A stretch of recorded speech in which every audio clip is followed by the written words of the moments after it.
Okay, we are here. Y'all, tonight is going to be a good one. The warning signs of being a cheater. You better get your pen and paper and take notes because we are live here on AIL. Let's go.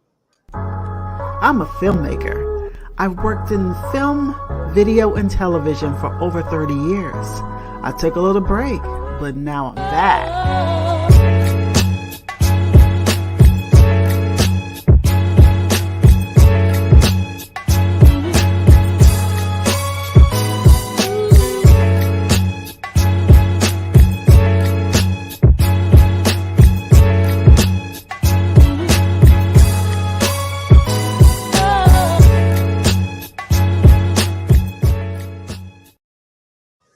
Welcome to another edition of Art Imitates Live with me, Tanya Dixon. You know, we got a lot going on for you tonight. This is the place where you get your news, your entertainment, your talking to form, the whole thing, you know. Tonight, none other than our Who Spikes the Tea in our living room. So we're going to see what's going on out there in the entertainment world, all kinds of stuff on Who Spikes the Tea, a little gossip here and there.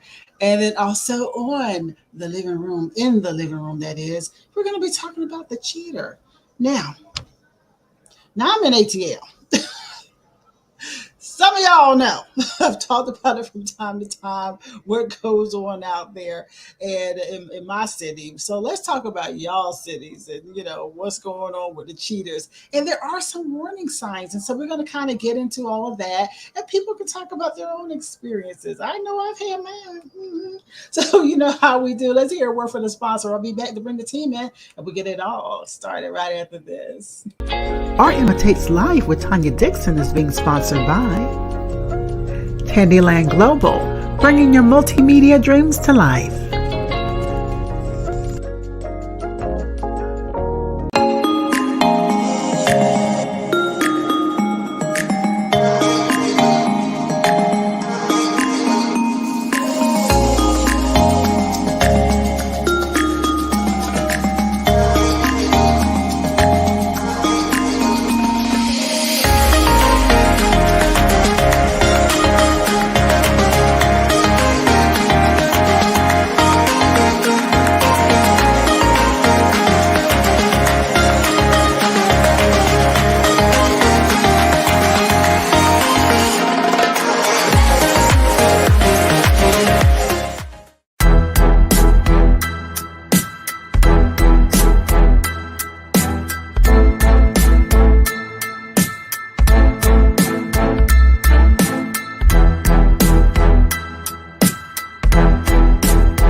Welcome back to Art Imitates Life. You know, Friday night, you know how we do our thing. So it's about time for me to bring the team in so that we can chitty chat, see how their week and everything was. So y'all go ahead and unmute yourselves and come on in. Hey. I've got two here. I don't know where Rick and Bridget are, but at least we got some over here. You know, they're there somewhere. But how y'all doing? Good, I guess. Okay. I made it for another week. So that's Bridget. I'm here. Okay. Yeah, you got a little yip in there with you. Yeah. Rocky being all types of bad today. Oh, really? Oh boy. How is the move going? Crazy. How is like? Oh, really? Beyond crazy. It's still going. Okay. I understand. I totally understand. Well, I tell you what, you know, we're going to get into this whole conversation of everything, but I just want to see how y'all are doing. You know, we'll start with Margo. She wouldn't mute herself. Margo, how was your week? When I think about it and reflect over it, it was a trying week. It was definitely a lot of shifting, like you said, to you know, a degree. A lot of things changing, hopefully for the better. But you know, that initial move and stuff, you know, it doesn't necessarily always feel good, but eventually, hopefully, I'll see the greater picture. of it all with the shifting and Right. changing at work. As far as shifting and changing with myself, I'm okay with it. It's a bigger and better growth process on my end and making progress with sorting through some Okay. things, some life things, Right. still some more changes around my home and the way I want to carry and project myself. So I'm It good with works. that. Yeah, I'm good with that. So Okay, that's good. I mean, there's so much happening right this moment until it makes it very hard. You know, yeah. I'm doing something. I got two things running in my ears at the same time. There it is. I had to mute something else over here because I got too many technical things going on. And I was hearing Margo, I was hearing the delay of you. And then I just turned Oh, it off. So yeah. But it's all good. We'll talk about world in the life in a second. I'll get in that too. Ron, how was your week? Ooh, my goodness, my God, my God, my God. yeah, I tell you, honey, that said it all. Actually, that said it all. Relate. my I can God. relate. I can I've relate to been, that. I've been like stressed out, but I've talked to God, and He's took some of it off of me. Right. So, other than that, I mean, it's coming along okay. I still got some other stuff that I'm stressed out about, but it ain't nothing that God can't fix. So, I know that's um, Right, right. right. so I'm just gonna live day by day by day. It'll come Mhm. off because by the time the end of next month, everything's gonna be lovely. I know, Yeah. right? I know that's right. And we'll talk about that after the show. Right, right, I'd like to tell y'all, y'all right. pardon me for just a moment. You know, I was gonna say, but like I was thinking about with coughing just now. I was at the doctor's office this week, just a follow up visit. And why is it that when you have to sign your forms and all about whether you've been coughing or anything, you ain't been coughing, ain't no coughing, ain't no sneezing, ain't no nothing. But when you sit there and all of a sudden you start It's coughing, I'm like, Like your this is stuff be not even crap. real. It was like, oh, what the world? Yes. And then if you cough in the doctor's office, people look at you.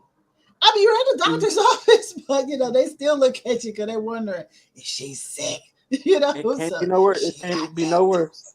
or they No probably be checking worse. your answer Yeah. on that paper, checking your answer on that paper. Like, you just said you ain't coughing. Like, you might need to come back change this. Yes. Because I went My like niece a said, couple months ago. Oh, well, you go ahead. my niece said, every time somebody calls, she said, "Uh-oh, there they go again with that coronavirus." Yeah. Mm, And that's And how I put people somewhere and sit act because down. it was a couple months ago when I went, and I don't know what happened. I could not stop. I got up and got some water. I walked outside. I said, "This can't even be real," because I don't be coughing doing all that. But at least this time I didn't do too much. But I noticed, so I just pulled my mask down, and I discovered that I just needed the air. Because y'all know I don't wear no mask anyway. I just did it for the All the little doctor's stuff office. floating in the air. Yeah. Huh? yeah. All the little stuff floating around in the air. Yeah. Yeah. Yeah. In A there. whole lot of times you get sinuses too. You cut out just a little bit. What are you saying? Your sinuses could be draining. Yeah, it could be anything when you're Yeah. in the office with a bunch of sick people. but Mhm. my week other than that, I'm like y'all. It was like, oh gosh, it was stressful. It was like things where I'm just saying it makes no sense. Kind of stress when I turn my cam a little bit. It was just made no sense, and I just said, you know what? Gonna get out of this week. It's gonna be okay, But but do it, it honey. just was got on my nerves in the process, And so, here we are. Another week has gone by, and like I said, like what Veronica said, we're getting closer to, some better times, fun times, and then there's some other things that I see signs of out there that we're getting towards a lot of fun times as far as people in general. So we'll talk about that later too. But Bridget, I don't know where Rick is, so I tell you what we'll do is we'll go ahead and get ready to go into the news of what's going on. And y'all know how I do sometimes. Sometimes I don't get a chance to. Y'all know I'll be seeing some of this stuff at the last minute, and I'll be Yeah. learning stuff right with y'all. So bear with me on that. So It's time for who? Spike the tea. Let's go.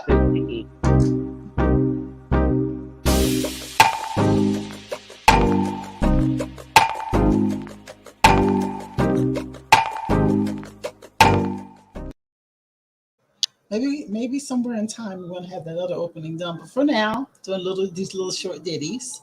I just have my editing time has been like sliced. I can't even say in half. It's kind of going down to a fourth, and so I'm gonna get back to doing it. Mm. And if anybody knows anything about using After Effects, because I'm an editor. I use Final Cut and Premiere and all that. I don't use plug and play. I use like editing stuff, and you got to go in. So I got to take some time to really get in there, because y'all know I'm a meticulous animal. I don't like doing it just a little bit. I'm gonna do it all, or I ain't gonna do it. I ain't gonna do it Right. at all.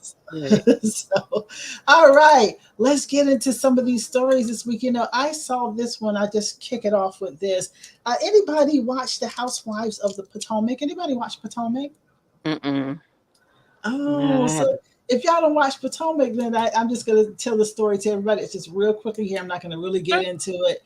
The thing is, if you watch the show and you are familiar with Candace Dillard, she's kind of like me. To me, she's like a mean girl because she's the smallest on the show. She's about that big around, and she's mean girl. She's always in some. She will just like her mouth, like the other Wendy, I can't remember her last name, said that Candace is like rat tat tat. She is. She's always just going off. You say anything, she's in a fight with somebody all the time, but I don't know. But actually, okay. Like she just misunderstood, maybe, or maybe. Yeah, she misunderstands a lot. She misunderstands, not misunderstood. Okay, Right, that sounds exactly. Well, do y'all watch The Housewives of Atlanta? I used to. What's going on? Okay, well, Eva Marcel. Are you familiar with Eva? She was the first top model. Her. Yes, Eva is a sweetheart. Actually, there's a story where Eva Marcel causes a stir with recent comments about Candace Dillard. Okay, she was saying, okay, here, Real Housewives of the Potomac star Candace Dillard is no stranger to controversial moments on the show. As I just said just now, she's ruthless with it. With those clapbacks, she is a Twitter person. She go in and she will say some mean stuff to people.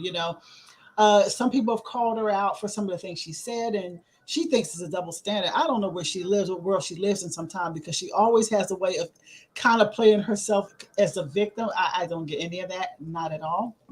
But it usually comes out. And it was like a couple seasons ago, they're talking about how she had a fallout with Monique, one of the other characters on the show, one of the personalities on the show. And when they had their fallout, it got physical.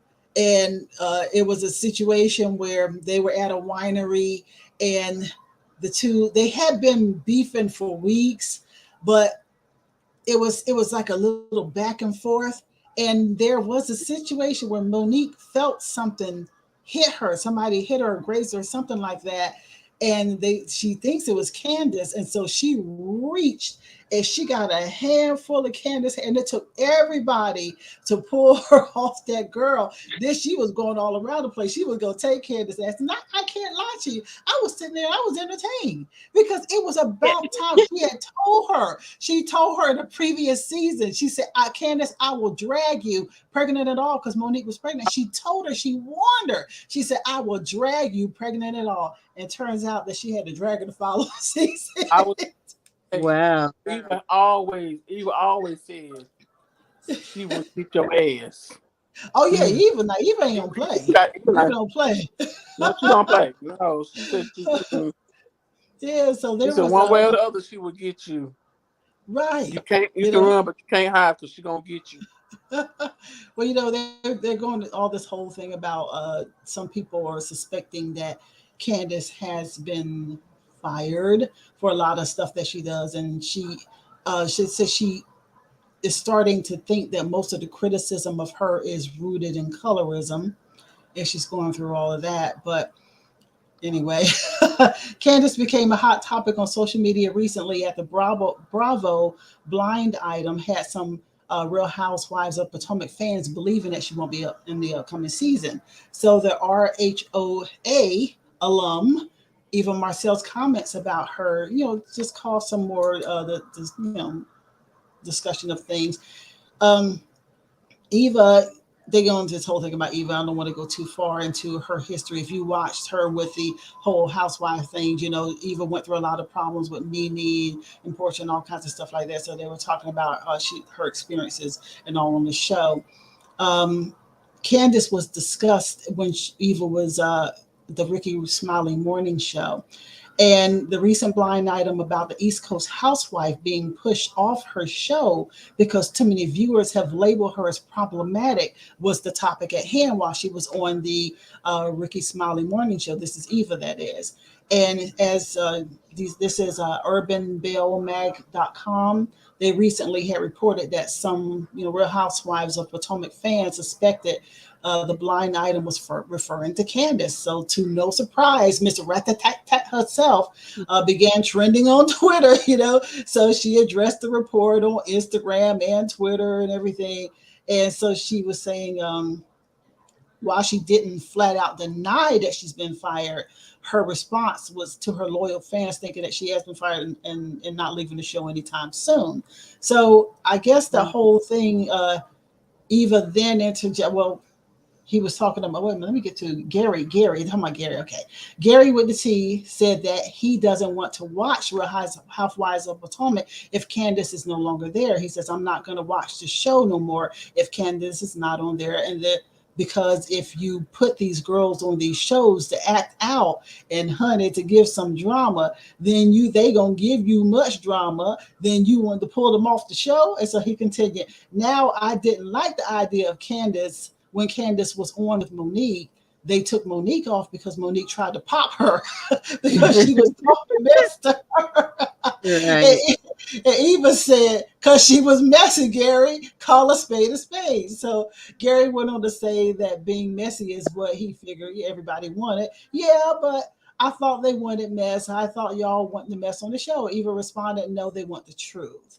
And a lot of, people did agree with, Eva on that whole thing, that people don't just want to see a messy little villain getting away with stuff over and over, because that's how I feel when I look at Candace, is that she's just a messy little villain and just kind of like a little evil villain that gets away with stuff. I was saying every week, every season, how are they letting this little girl, I say she's about 70 pounds soaking wet. How is she getting away with all this? And I don't get it. And it's just happening over and over and over. So I know for myself, I get tired of watching this situation. But then I ask myself, how would it be if Little Miss Messy wasn't there? I mean, do you all agree with, just in general, the people who cause the mess on the shows, if they're not there, does that make it less to have them not be on the show? What do y'all think? Nah.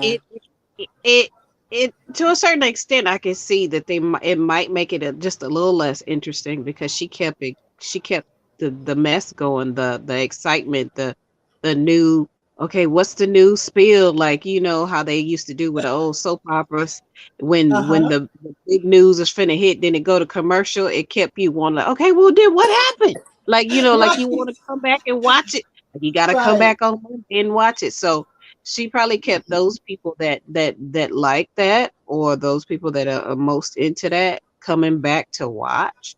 So I can see changing some of the dynamic, but yeah, to a certain extent, you still do want the truth. So I guess them getting to a point to unravel the truth and get her to maybe to see the error in her ways, probably could be like a one direction they can do on the show. Like she might still be messy, but like tone some of that mess down. But I feel like they're gonna have to have a therapist on that girl, because she goes in. She actually got married to this dude, and Chris, he tries to keep her calm, and then she wants to fight with him. It's a lot. It's like watching a spoiled child. She might be a psychiatrist. I don't know. Yeah, she's like it's like Got the watching a right really spoiled child. one. I'm gonna tell you No, something funny. She gonna jump on Nene neither. No, I think I want somebody. Candace knows who to mess with. I think she chooses her people to mess with. They all do, you know. yeah. What's If her that's Yeah, the case, she didn't sit there and watch them a while before she decides to go in and act a fool. Because yeah, they all know. she knows how far of a fool she can go with with certain Exactly, ones. exactly, and what the it one will I cost tell y'all her. didn't like? What's her name on Atlanta Housewives? Which one? Nene, Kenya. Kenya. Um, yeah, Kenya is hard to deal Somebody with. need to get Kenya. Very, I can't very. stand her. Oh, somebody need to get her. Let me go. Yeah, Let me be up. she's had her battles, and that's for sure. You know, she's definitely had her I battles, and cannot so stand Kenya. and she's a hard nut to crack. So that situation there, that's not easy. That's not easy Mm. looking at her because she kind of gets away with some things, but people love that. They love the villainous, and that's how they continue to stay on there. Is just because they like having at least one person that's a really big villain and keeps everybody on their toes. You never know what's going to happen with these people. It keeps everybody on their toes. You know. Right, Right. right. Yeah. But speaking of which, on the toes, we've spoken about Wendy Williams for weeks. We know that her show is being taken off the air and that it will be the time slot will be replaced with Sherry Shepherd's show. You know, Sherry coming this fall. I believe it's this fall, but there is an article that just came out this week, and I'm looking at etonline.com. And in this article, it says, I'm hearing a little feedback. Okay. It said, I'm going to go ahead and mute Bridget because I'm hearing a little something. Okay. It says, Wendy Williams' ex Kevin Hunter sues the talk show for wrongful termination. Are we surprised? And we Hmm. know he ain't doing it for Wendy. He's doing it for himself because, he had a little position up in there. You know what I'm saying? And he That's his like, I money. can't, That's his money too. That's what he's looking out for, really. yeah, He he's Right. like, look, I can't collect my check. so, yeah, he so let looking out me, for his piece of the pie. exactly. He's like, wait a minute, my name was on the credits. I can't get no check. So, well, Right. Kevin Hunter is taking legal action. On Tuesday, Wendy Williams' ex filed a lawsuit against Debmar Mercury, the producer and distributor of the Wendy Williams show, for unlawful termination. According to the Mm. court documents obtained by ET, Hunter claims that Debmar Mercury's decision to terminate him was on the basis of his marital status. A company spokesman for Debmar Mercury had no comment. And wait a minute, I got a comment. Let's stop right there. His termination was based on marital status. Your hiring was based on marital status, you nut. You would have never had that if it wasn't for Wendy. You boo. Okay, let me go ahead. Okay, continue. Kevin Hunter was one of the reasons behind the Wendy Williams show's tremendous success, and everything seemed to go south after that. This is what his attorney, Abe George, says. Mr. Hunter was unlawfully terminated solely due to his marital status to Wendy, which is contrary to human rights laws in New York City. This lawsuit seeks to compensate Mr. Hunter for the sweat equity that he put into the show, and that means that Debmar Mercury will continue to profit on even in their new reincarnation of the Wendy show. Okay, wait a minute. Let's talk about the sweat equity. I know there was sweat equity in it. He actually was a part of it, but he was doing a lot of sweat in other places and making some equity and sharing some equity with what's that girl named Sharita, whatever her name is, the one that And he make decided. a baby a part of that equity. That's right. So that's a part of that sweat equity. Boy, Mm. stop. Boy, stop. Okay, so they just go in a little bit here about their history. Hunter Williams tied a knot in 1997. and the TV personality, Wendy, when she filed for divorce in April of 2019. Just days later, Hunter claims he received a written notice from Debmar Mercury that he was fired as the executive producer of the Wendy Williams show, and that he's no longer allowed on studio premises. They said, keep your ass off the studio floor. Go. They knew. Yeah, they knew he was gonna be coming with some mess, especially if y'all trying to divorce and stuff. That's just gonna Right. be crazy to be looking at like, I gotta work with you still, like, Right, yeah. They took him out of the box. I know that's right.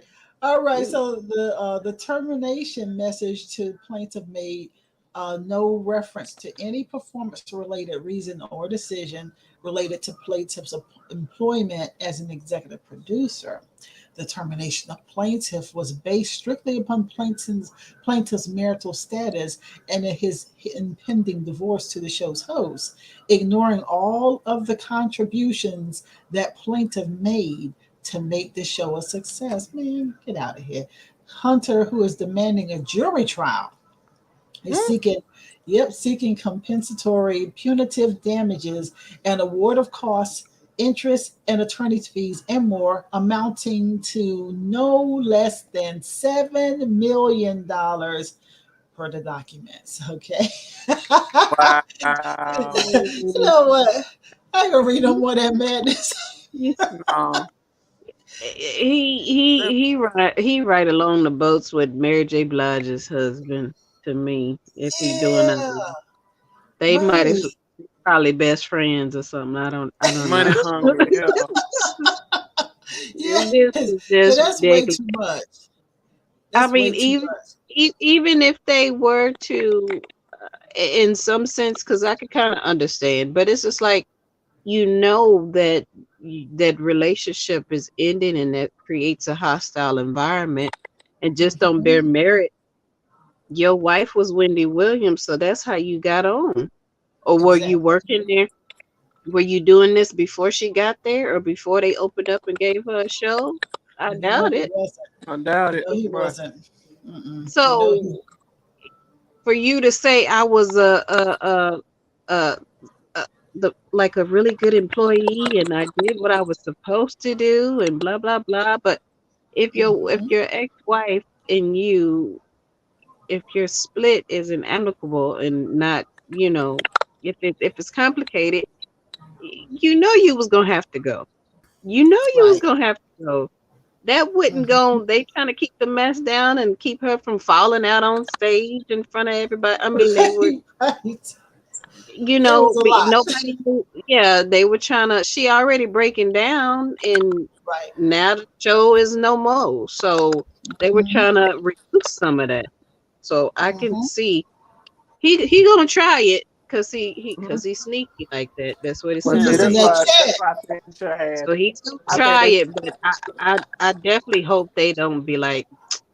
I hope they don't give it to him. I just hope like, man, go somewhere. That's all that is. And he missing that check. Go somewhere over that way with your baby mama. I don't know if he married. And it should have been in writing. It should have been in straight up writing. Go over there where you in with your new baby and all that other stuff, and stay and be good that way. That's right. I just that I mean, would you do if you gotta look at it as I understand he was an executive producer and he feels like he added to the show just in general. I can understand. I'm an EP myself, and I'm EP now. I can understand from the standpoint if you feel like you've been a contributor to the show and the success of the show and everything, but really there is just a common sense element here. Who would really think that they would still want to keep you on if your presence and the things that you have done has caused this woman some type of pain in some way and distress? Why would you keep this individual in as an active EP? That's one thing I just don't understand. And then two is like he knows and he sensed it coming. Right. You sensed it coming. You know what you was doing. It was gonna get out there in the news, and so when it hit the fan, you can look towards losing where you were. Why be mad? Well, ain't no sense in being mad. But Right. there was one thing I think that they were just talking about Wendy in general. Being away as she deals with her health issues, and they were saying she is incredibly grateful to Deb Mercury and to Sherry and everybody else who has supported the show through this time. She, more than anyone, understands the reality of syndicated television. You can't go to the marketplace and sell a show that's the maybe Wendy show. Yeah, that does make sense. And she understands why the decision had to be made from the business point of view, and that she has been assured by Deb Mercury that should her health get to a point that where she can host again, and she desires to be a host again, that she could be back on TV at that time. Because and you can't be the maybe, the maybe, because for a while there, I was really, really wondering what they were going to do. When it was just day after day, week after week, and it was just playing reruns. I said, wait a minute, advertisers cannot be happy with this, the money that they spend, and all of this just reruns over and over. So I was wondering and waiting for when they decided to do what they have actually done and put in different hosts, to cover things until the whole thing is off the air. So we still wish her the best. We know that Wendy has been classically a messy individual, but that's her brand, and she has made a lot of money and brought a lot of attention and everything to that brand by being that individual. So good luck to you, Wendy. Yes, good luck to you, Wendy. Yes. Yeah. Well, hello, Rick. Good morning, ladies. Good morning. Morning. Good How are evening. y'all? Good evening. Good Good night. night. Good morning, lady. Namaste. Mama Sa. Mama Bakusa. Is that how you say Yeah. it? I'm going to say it on the side of Michael's house. I'm going to say it on the side of Michael's house. Right. Well, welcome. All credit to Tommy, nephew Tommy. All credit to him. I got that from him on the radio one morning a few years ago. Oh my God, a few years ago.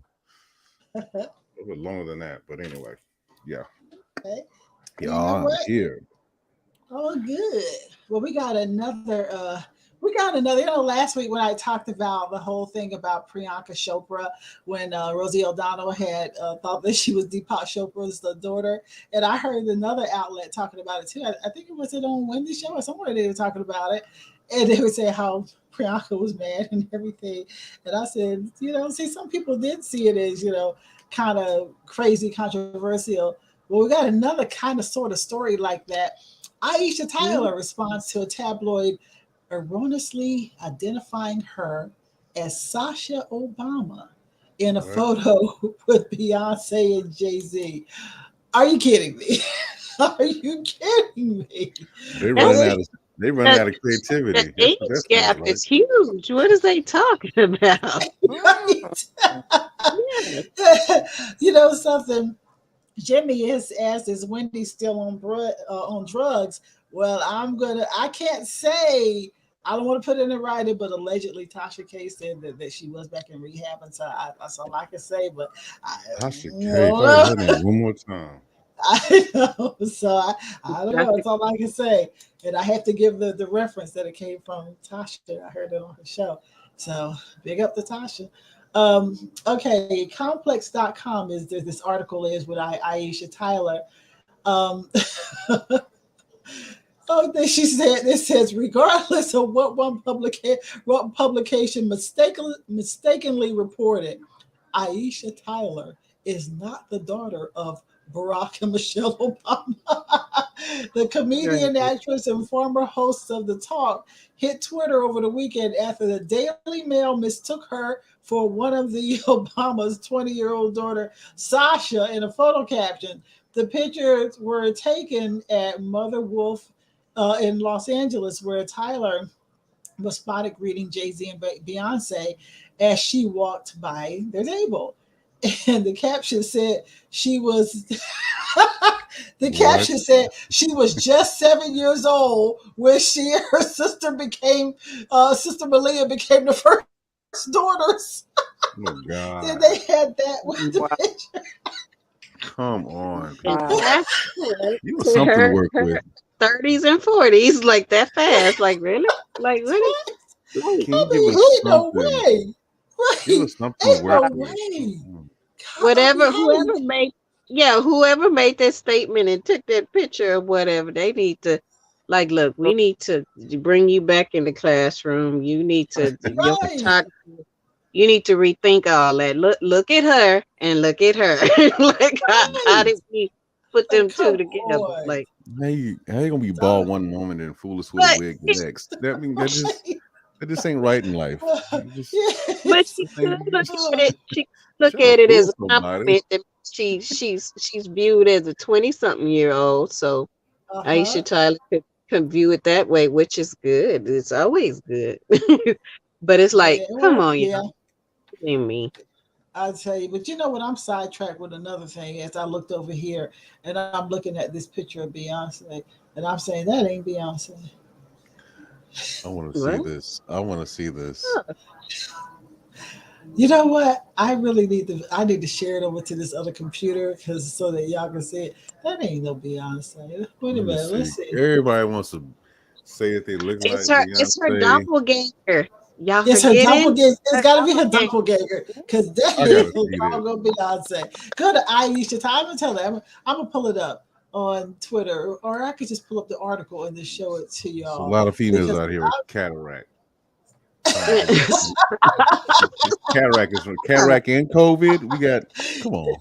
That I've nickname must got to be pull this up so that you all can see this because I gotta see this Oh this. has got Lord. to be some type of a look-alike or something. I know I'm looking at a side shot, but I ain't Rich side stupid. blind. You know what I'm saying?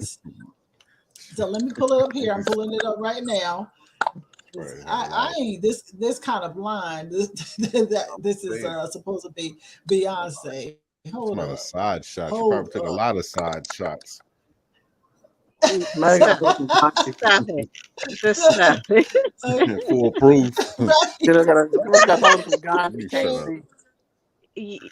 You know something? Wait a minute. Is it not coming up on this computer? They don't want me to show you. Are Uh-oh. you serious? They took it down? Serious? They took it down, and It's that probably proves not. she been doing something she ain't got no business doing. No. They don't want you messing with the beat though. They don't want you messing with the beat. Yeah, this is something No. here. Wait, I gotta pull this, y'all. Just bear with me talking much yourself just for a second. Because Man. How's your week, Rick? why is it not showing up? Uh-oh. Probably got Rick, how some. was your week? My God, I had made a commitment. I jumped right into it. I had finally did my my first demo, All and right. yeah, it's Oh, cool. we're gonna see what's happening. We're gonna see what's gonna happen.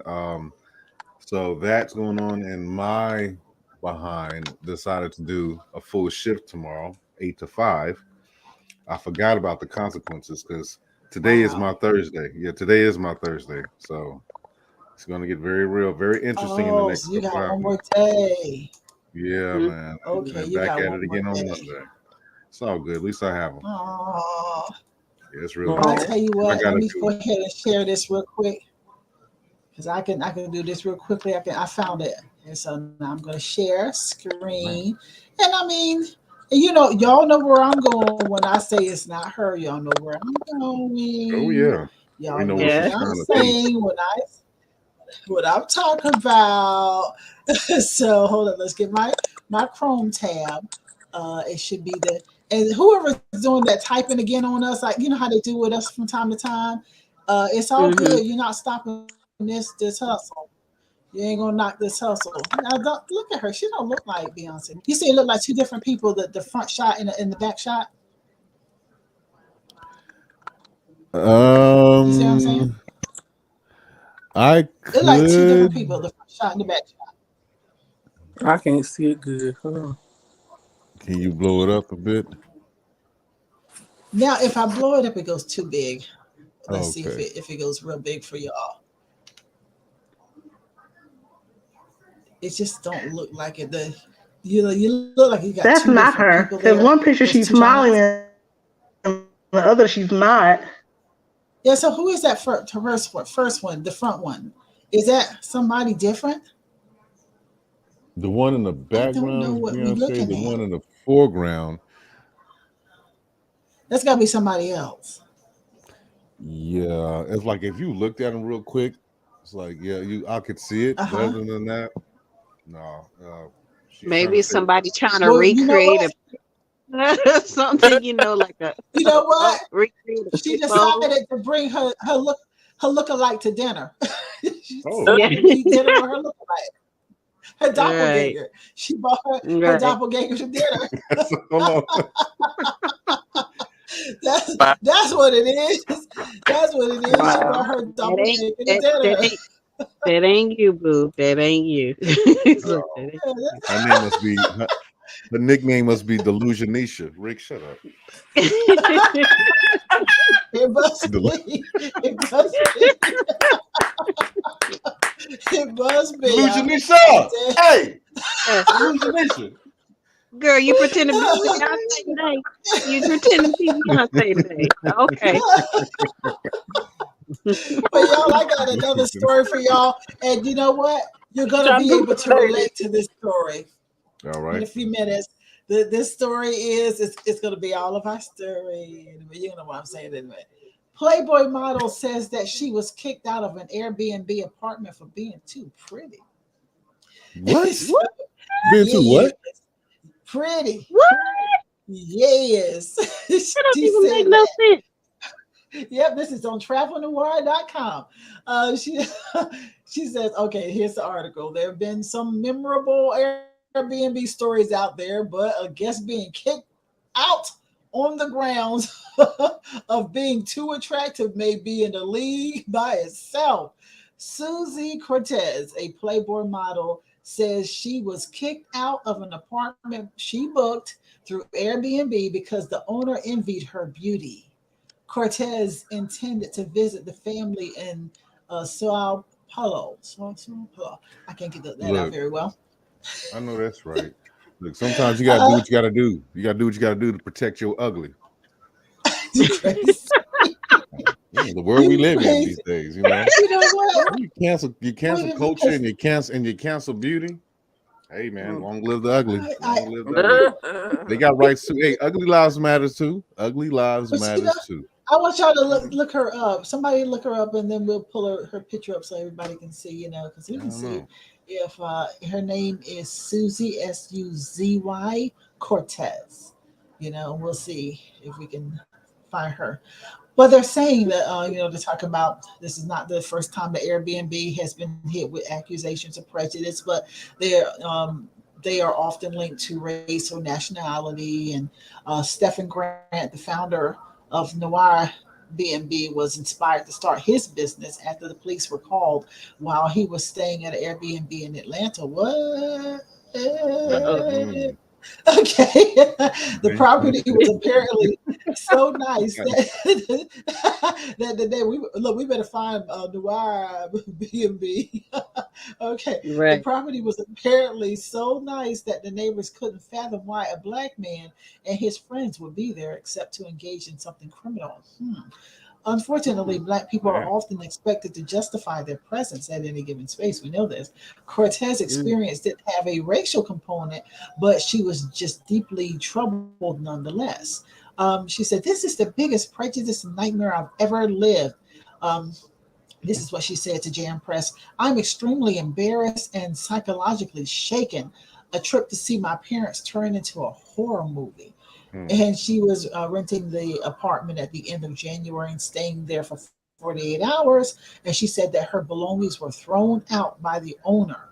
And according to her, Cortez, the owner didn't care for her workout leggings, leading him to cut her stay short. The model wrote a furious email to Airbnb, which said in part, "I had to go out on the street doing absolutely nothing and having all my belongings in a garbage bag." Wow. What? Mm. Ooh. Uh, just Mm. Yeah, there should wow. have been more of a contractual I would think that there was like going into an Airbnb is contractual to a certain Mhm. extent. I mean, including your Yeah. own personal items, but you're taking a risk as the owner doing poor representation with your product by throwing people out like that. The Right. best way that she should have got him back or that owner back is pretty much not letting him know, but pretty much putting that situation out there. I would say that she Right. should magnify that situation, and perhaps I she's not would. the only one. She wasn't the first one. So Right. you have Hmm. another type of Me Too culture going on, but in this case, yeah, this that she needs to, yeah, she needs to smash his ass for real. So Hmm. get Right. that word at. I'll do it with you because that's That might, Yeah, because that's too much. crazy. for That's him, too much. yeah, for him to even do that, he has to have some type of, like, if there's some type of guidelines or something that she was violating that stated in it when you sign up for Airbnb. Shit, It can't we can just Right. barely. be because I chose and thought so. But I Hmm. mean, and then didn't give her the opportunity to correct anything if there was an issue or a problem that he might have had with her stay. Um, You know, We I can really barely would that just love cash to a check. know. that just sounds really, really odd. Yeah, Really we can. odd. Well, hell, we can barely cash a check at a bank these days now. You know what I'm saying? So yeah, Yeah. that's this really shouldn't even be any different. You know what I mean? But just stop going there. Stop baking there. Stop going there. That's the best. That's the best. That's the best solution. That's You it. know what? You're I'm killing it. gonna pull up a little bit more of this article because she is saying that she says she reported sorry, the cancellation several times, and when she returned to the property with police officers for her passport, she Mhm. discovered even more of her belongings in trash bags. I'm sorry. Moreover, the Airbnb profile was temporarily suspended but was eventually restored. Mm. Wow. Of course, you know what they're gonna do. Wow. You know what Yeah, they're she gonna was do. saying that the police thought it was absurd. You know, ooh, y'all. Yeah, we're gonna have a little tete-a-tete. We're gonna have a Yeah, little, go ahead. little Yeah. Go ahead. right? And all said and Mhm. done, because we have to see if that's going to really work for us. So you'll talk about She gonna pour it. We'll that talk cup. This one was about crazy. it. Pour that shit, Tanya. Pour it. Pour You it. know, yeah, it's Pour it. been Wow. a rough week. Yeah, I've y'all been gonna have to I've been pour. waiting on my wine Yeah. this week because Y'all gonna have to I pour see, for me. Y'all gonna have to yeah, pour for because you got to me. work tomorrow, so you can't go Man, it's so in real in. tomorrow. Mm. It's so real. The mortgage industry is Mm, very real. I right. understand. Okay, well here is another story here. Huh. I wonder if I should do this one. Yeah, because it was. Let's see. They're playing it here, and I'll go ahead and say it. Um, Will and Jada uh, were responding to Laverne Cox on the red carpet when she was bringing up entanglements. Hmm. Oh, So yeah. yeah, so everybody has known that Will and Jada have had their relationship stories out there and publicized their drama all over the years and all like that, to the point where people created a change.org petition with the goal of minimizing their exposure to the couple's frequent tea. I didn't know that. That didn't stop Laverne Cox from bringing up their entanglement drama at the SAG Awards this past weekend, though the fans of the petition may find relief in the couple's response. The SAG Awards was full of invasive media moments, blah, blah, blah, blah. But when it came to Will and Jada Smith, the question came about from Laverne about this situation yet again. As Laverne Cox ended her interview with the couple at the SAG Awards, she gave her goodbyes and said she was looking forward to more red table talks and entanglements. The couple laughed off the potentially awkward comment and gave a surprisingly drama-free response to the whole thing. Because they want to show you the video, but I don't want to show the video because we don't need to go too far into that whole situation tonight. They said it kind of took them off guard, but the article goes into something. I'm trying to get to the actual comment. by rushing Laverne Cox's comment and even saying the future drama will be spared, Jada Pinkett Smith and Will Smith were able to keep more of the focus on the reason being behind it. So I guess they just changed the subject and got it off what was going on. They thought talking about the kids and talking about other kind of stuff in their upcoming projects and stuff like that to take it off them, because I guess they're thinking about this whole change.org thing out there that nobody wants to see or hear what's going on behind the scenes with them anymore. Hey, I did. I mean, I don't. There's only so many times. There's only so many times that you can get on the road. I wanted to know what was happening, but they want to show the video, and I really don't want to get into having to go through and show the video tonight because we need to get on where we're going. You know, they whole cheater thing. We could talk about that when we get to the warning signs. Yes. We could go ahead and talk about them and their warning signs of being a cheater. And matter of fact, I'm about to go in just a few minutes. I just want to, I think there's one more story here. I don't really want to get into the whole thing with Cynthia Bailey and Kenya Moore because we already talked about the Real Housewives things, and how their relationship has changed. I don't know if anybody has been watching the story the other show that they have where they bring in a lot of the housewives from different franchises together.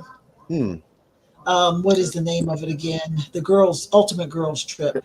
And I have got it on a DVR, but I just have not made any time to watch it. I just have little to no interest in watching it. Said little to go. Little to know. It's just not interesting to me, So there's only so much drama you can take. I mean, what they're gonna do? Replay a previous scenario with a different dress on? I'm like, it's a lot. It's a lot. You know what I'm saying? But we're gonna get ready to get out of the Who Spiked the Tea. But I just want to say, for anybody who's been to Atlanta, and knows about Atlanta radio, been here for any substantial amount of time. Silas Simon Baby Alexander, everybody know him from V103 and then from Kiss 104 and everything. Well, he got his wings this week. He surrendered to pancreatic cancer at the age of 58. So we will miss Simon Baby. Yes, he was really an icon for the Atlanta radio, and so he will definitely be missed. And so we are keeping his family in prayer. Right on. Yes. It seems like every city or major city has a Kiss FM. Yeah. It's one of those franchise things that you have in different places. Yeah, definitely. All right, and that's it for the tea, y'all.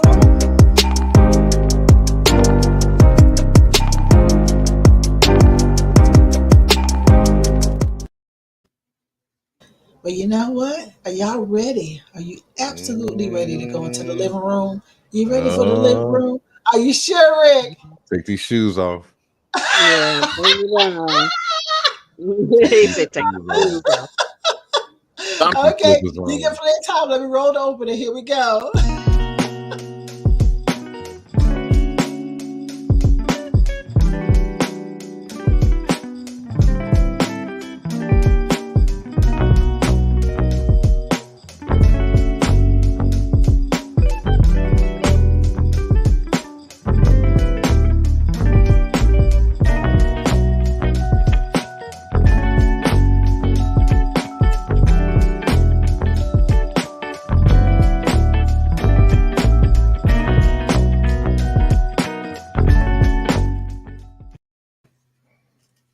Hello, and welcome to the living room.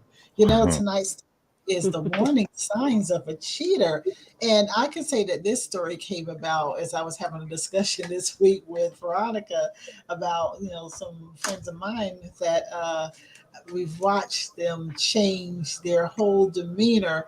Both of them got super cute. And I believe that there were some things going on behind the scenes with both of them and everything. And then the signs that we saw there was that both of them were elevating their game, maybe because there is some history in there of the cheatery, or there could be some current of the cheatery. And so we Wow. thought it would be good to talk about, the warning signs, what you should be looking for when it comes to that of a cheater, and I guess I just have to just get y'all's take on that first. I mean, Rock, you were there with me on the whole thing as far as coming up with this particular topic. Anything you want to say before we move forward? Mm. No, I'm gonna let y'all take this. I'm not gonna start off. I'm gonna let y'all. I want Rick to start. Rick. Man. First off, you say cheatery, you're gonna mess around and have somebody build an establishment and such, and it's gonna be it might be packed. Hey, let's go into the cheatery. I mean, over there. That is an idea. No, but that is an idea because, yeah. Yes. Okay. It's, all this going on, I wouldn't doubt it. I would not doubt it. They got a. Reason why I said. Oh, go ahead. I'm sorry. Go ahead, love. You good? Go ahead. Oh, I was thinking when you brought up something with the cheatery. It could be two things. It could be cheating on your diet or cheating on your mate. You know what? But go ahead. On the crew, that was brilliant. I like that. Doing it at the same The diet one I do. The diet one I do, but the other one. You could be thinking about your diet while he's thinking about his woman. It could be both going on at the same time. Well, I have a question with Okay. it. I have a question. Okay, so What's that? Cheating. The question is, okay, you're with that person, and they have physical issues. They're sick. They're down and out, and you want to. Y'all together or whatever, but he wants to, but he can't. But he wants to do other things, but you're not feeling it. But you want to go out and be with somebody else. You're talking to somebody else on the other end. Is that cheating? That means, that means the love was conditioned. That's a lot of it. I mean, there was no love. It was conditions on it. Someone gets altered, but from a foreign reason, or they're in a situation they can't perform anymore, and all of a sudden, well, since that was taken away, so does the rest of me, or my desire for you. So then there was no true desire for the person to begin with. So actually, for the person that's cheating on that other person, you're really just doing the whole relationship a favor, because, and I say that only because that is you're putting more emphasis that you never really cared about the person. So you should just follow through and just move on. You know what I'm saying? But I mean, it's messed up that in these cases happen. That is very, very close to home. I must say, not in my household, but it's very close. You know what I'm saying? So it happens. I have a question for y'all.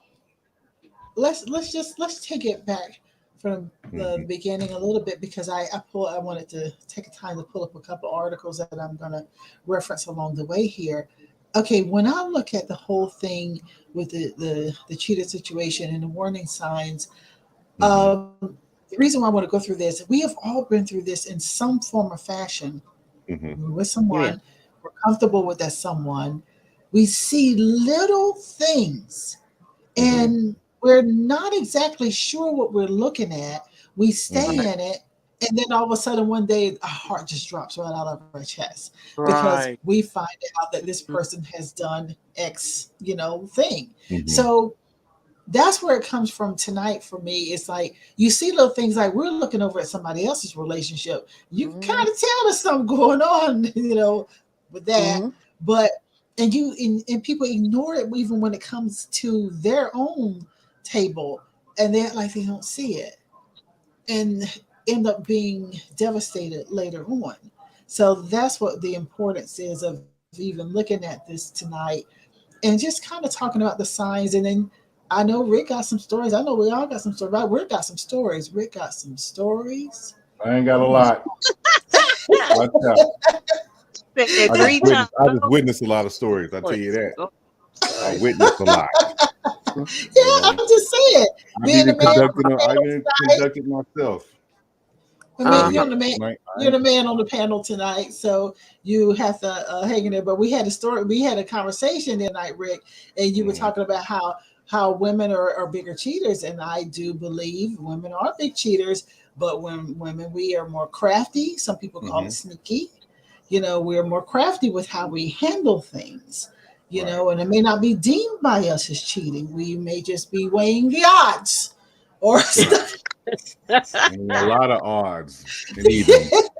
Yes, odds, evens, and all that. All We of might it. just be weighing something. But I have So to disagree with Rick. I have to really disagree with Rick on one point of his response. okay. It isn't that person. They don't love. They never say they did not never love them, because they did. I mean, they did love them, and they still do love them. But when you do stuff like the warning signs, they start off small, and as they keep growing and growing and growing and growing and growing, and then when you get the warning signs, it's over with. Right. It's really over. The cheating has got to go. I get that. Mm-hmm. I get that. There's a certain point where everybody has a point. Everybody's got a marker where it's time to throw in a towel on a situation. At least you should. It's healthy to have one. If you don't have a marker, then come holler at us tonight. You need to have one where you give up on the situation because it's not going anywhere. You're being cheated on or what have you, and you're hanging in there, and you have to ask yourself why you're continuing to hang in there. So that's the situation. I say Bridget is bad. Okay. But you have to kind of ask yourself what is going on with that. And then we'll get to some points. And you all want me to start off kind of with that to kind of, engage people into some things. I'll do that. I'll do that. Sure. I have a couple of articles here. And this one is important. It is with modernlovelongdistance.com. 14 subtle signs your long distance lover might be cheating on you. And that one's there. We won't talk about long distance first. Let's just go to this other one. Yeah, This other one is, you want to do long distance first? Because there's another one. This is the 8 signs of cheating, signs that your spouse could be. Let's do that one first now. Okay. All right. They're talking about the whole thing, infidelity and partner cheating. But the first thing they talk about is changes in communication. A breakdown of communication is never a positive sign. If you and your spouse cannot communicate with you and they no longer share their day with you, or the words I love you are no longer spoken, there's an underlying issue. That's signs of stonewalling. And there's a lot of little things here, signals. Okay. And here's some of the signals. Some of the signals are ignores what you say, changes the subject to avoid an uncomfortable topic, storms off without a word, comes up with reasons why they can't talk, refuses to answer questions. The deflection, yeah. Yes, makes accusations rather than talking about the current problem, uses dismissive body language such as rolling or closing their eyes, and acts in a passive-aggressive manner, stalling or procrastinating to avoid talking. That's the changes in communication. Anybody been on that page before? Okay. I would say, even to add to that, perhaps, as far as communication, physical contact. When someone is feel irritated or bothered, like you stung them for like so much as grazing your fingertips on them, and they feel like it's slimy, or because they pretty much have invested themselves. They've invested themselves in the other person. Yeah, exactly. They've invested themselves with someone else, so Right. that connection is no longer there. So when their skin gets creepy crawling, you try to touch them, that's because they getting touched by someone else. Bottom line. Whoa. He said he get touched by someone that, and I see Veronica is shaking her head. That may not be your experience. It may not be your experience. Remember, I'm no expert. I just have experience. So, I know that's right. because people do things differently. Some people play the part. Some people play the part. Okay, but all right, yeah, but hey, babe, what you doing? Come on, yeah. So. And now add in there like making up like some accusations on the other end of the person that's not cheating. Just make up something to kind of throw them off kilter. Deflect. Yeah, it's definitely deflecting, but it can be something just really wild and be like, but Way what off. about this? What? What? Like, you thought I was hollering at your brother? Like, what? Like, come on, man. Like, what did you? You tried it. You tried it. You ever seen that? Experienced that type of thing too? You straight tripping. You they know really that drowning with that one. You really drowning with that one. Need to put you in the tabloids. But tabloid issue right there. Right. I'll say it again with some of these. Of course, ignoring what you say, changing the subject to avoid an uncomfortable topic. Storms off without a word. I've seen that. Comes up with reasons why they can't talk. That's classic. Refuses to answer questions. Makes accusations rather than talking about a current problem. Yep. Uses dismissive body language such as rolling or closing the eyes, and acts passive aggressive, stalling and procrastinating to avoid talking. Yeah, I've seen that. And then like Rick, I think what Ricky was saying just now about being deflecting, that is like so classic too. When you watch a person that's always accusing you of something, you better pay attention because they're doing something. Because if you're looking for something, they're trying to figure out what you're doing. Yeah. Yep, exactly. So they can try to match and try to use that as an excuse why they doing what they do. So the accountability goes out the door. The accountability is not existing at that point. And to me, I can pick that up right away when a person starts accusing me of something. I start saying to myself, what's this person up to? Because why all of a sudden they coming from left field talking about things that make absolutely no sense, and who's your man? Why you got that man? Or why you doing this? And it just sounds like really idiotic. That's when I know that person has something else going on. But they don't understand. I'm that Libra girl. What do we do, Margo? We ghost that ass. We ghost you quick. I know that's what I do. Yeah. Because I ain't gonna get real quiet and leave alone. Leave the hell alone. That's Libra does sound very close to liberation. Bank on that. Yes. Yeah. We go in a minute. Y'all welcome. You did. Okay, let's go to another one. Appearance and hobbies. Certainly taking care of yourself and devoting yourself to new hobbies and passions or even your work can be positive, but when combined with other suspicious behaviors, the following changes may be a cause for concern. Your spouse is dressing nicer or has a sudden increase in interest in their appearance. That's what me and Veronica was talking about. Your spouse picks up a new hobby that requires a few hours of commitment per day. When you show interest in their new hobby, their answer seems vague or they brush you off. And then the other one is your mate is working longer and longer hours at work. Yeah. How about or finding other activities? Finding other activities. What's really occupying their time than normal or than usual. Why you switching up? Why you switching up outfits so fast? You just going out. You just going to a dice game, Kim folk. Why you putting on a tuxedo? Yeah, but your corner store business is like an hour and a half. Like, what you buying? Why you got the stay flow out? Why you got the stay flow out? You just going to take out the trash? Like, what are you doing? Right.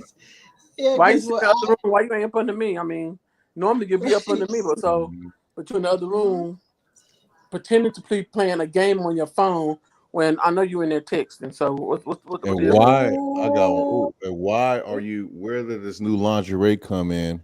all of a sudden, and it's a color that I absolutely hate. You So know, who you wearing that for? right? So, yeah, it's just, and Yeah, also who you are can you peep wearing behavior. that for? You can peep behaviors and eye contact, especially when people's eyes wiggle left to right, left to right. They're caught in it. You know what I'm saying? There's no way out. So that's when something stupid comes out of their mouths, or some dry That's tears when come out of their eyes. So that's it. That's when that comes. They or start. they respond to you with the same question that you asked. So where'd you go yesterday? Where'd I go yesterday? Come on, man. You know I was yesterday. So they give some time. It gives them time to come up with something even more stupid. You know what I'm saying? So yeah, that's when they reaching in the pocket for some lint. You know what I'm saying? They're trying to see what they can find in that brain of theirs. They hear the TV, and it's a deep voice come on TV, and there's who over there? Nobody. Right. Oh, you sure? Why you sure ain't nobody over there? Yeah, there's somebody. I know you got somebody over there. You ain't got to tell me. TV fool. It happens, man. It happens. It happens. So, but sometimes we can be misled because, you know, people get misled by their own insecurities as well. So they'll try to find something, you know, not necessarily that anyone's doing anything bad, but these days and times, people willing to do anything to get anyone from anyone, anyway. Right. So, I mean, you got to defend your own the best way you can. And it starts with your emotions. It starts with your intuition. Everyone has intuition. I need to put a lot of focus on women intuition, girls, women intuition. We got plenty of it too. We were just not taught to exercise it because on these whack ass male standards or men codes. When really, if you go beyond that and bend it a bit, it'll work for you, and it's supposed to protect you. But don't get so caught up in, oh man, you breaking the G code, the man code, the man code. Well, that same man code is got your eyes covered, and while you can't see what's really in your face because you're afraid to do or afraid to see, like, no, hey, if you feel you need to crack open the code or get a couple of messages, hey, protect yourself, because it's not like they're gonna be like, hey, here, this is what I've been doing behind your back. No, it don't work like that. Sometimes you gotta go do what you gotta do for you, and get that full proof. You know what I'm saying? Right. Take heed of those receipts. Take heed of them bank statements. Hey, because if Holiday Inn pop up on the day you at work. Well, you know something. I know for me that, like, when I first came up with this subject matter, I was watching some change in some people, and I watched it's a couple, and they both have gotten like super cute, both of them, you know, and I'm like, something going on, you know. It was just, and I got a sense of things when talking to the girl that there was something else going on. And then to watch both of them actually change their whole demeanor, I said, something's going on, because they both elevated the game right in front of my eyes. And I said, there's something more than, you know, just the two of them deciding that they wanted to dress better. I believe that there was, you know, some cheatery that is happening. And I got that. I got a good one for you. But, you know, I really think it's time for us to, like, really get separate apartments, and I need to go my way, you need to go your way, but we still gonna be in a relationship. What? She's like, whatever. A relationship. Yeah, where they do that at? Yeah. But then when you say, oh no, you know, hey, you know, we need to just, you know, hang together and, you know, like, clean the house up and chill out and get things started and start all over with us to get, you know. No, I really think I need to be by myself. Okay, now. Now people will show you. They will actually show you, if you pay attention. It's all there. You know, you just have to keep looking. It's really all there. If you just keep looking, they will show you what it is, who they are, and the whole situation that's going on. And then it ain't really cheating. It really ain't cheating. Well, it is cheating they're not cheating with flesh. They're cheating with other stuff. You know, things that Emotions, time, you effort, know, Yeah. they're cheating. patience. Yeah, They're not. so to speak, the right. Let me. Jesus. She Yeah, they're, said, they she keeps saying, see, Veronica got something on Jesus. her mind. Mm. Well, I tell you what, yeah. let's I'm get to holding. go to the I'm next trying to one. hold. I'm trying to tell everything. I'm just trying to be Well, respectful let's of go to the other the person. let's go to the attitude changes. Your Oh spouse God. may Mm. experience work stress or problems with other relationships that can lead to changes in attitude. The following might be signs of infidelity, or they could also signal other issues. Your spouse Mm, exhibits signs of low self-esteem. mm, You notice your Mm. spouse has a sense of confusion about him or herself. Your mm, spouse seems to want danger or thrills in their life. Your mm, spouse is more negative than before. mm, Your spouse becomes more critical of you. Mm. Your spouse mm, seems to be picking fights more often. All the Your I time. can spouse see get that. your spouse gets more defensive if you mention infidelity or affairs. And when Yep, you that one right ask, there. Yep. yep, and when you ask for reinsurance about cheating, you do not feel satisfied with the response. Mm. Right. Well, Right. that's on them because then it's like, okay, are we in a relationship or are we in prison? You know, because Mm. sometimes Right. having to do that over proof or overkill for providing Uh-huh. proof. I mean, at Right. that point, then you're both left to question the relationship, especially if no one is doing anything wrong. Right. Because one person is led not to trust the other one because of the questions that's being asked. So, and you've been there from scratches. You know, you never giving any reason to cheat.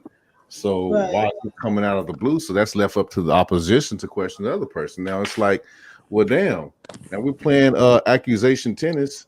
You know, are we really even sure anymore? You know what I'm saying? So Yeah. that's a whole nother conversation. Actually, and that could be a good thing Uh-huh. because um it could perhaps bring you closer, you know, because eventually going, well, baby, this came from because I saw this, or I was watching this, and I was feeling, yeah, baby, me too. I saw this, and I was thinking in my head because you was doing this, but you do this. This is your routine, and that, so it allows people to also come closer. But it's just a matter of your approach and the willingness to communicate. Right. Mm. I Yeah. get you. I echoed.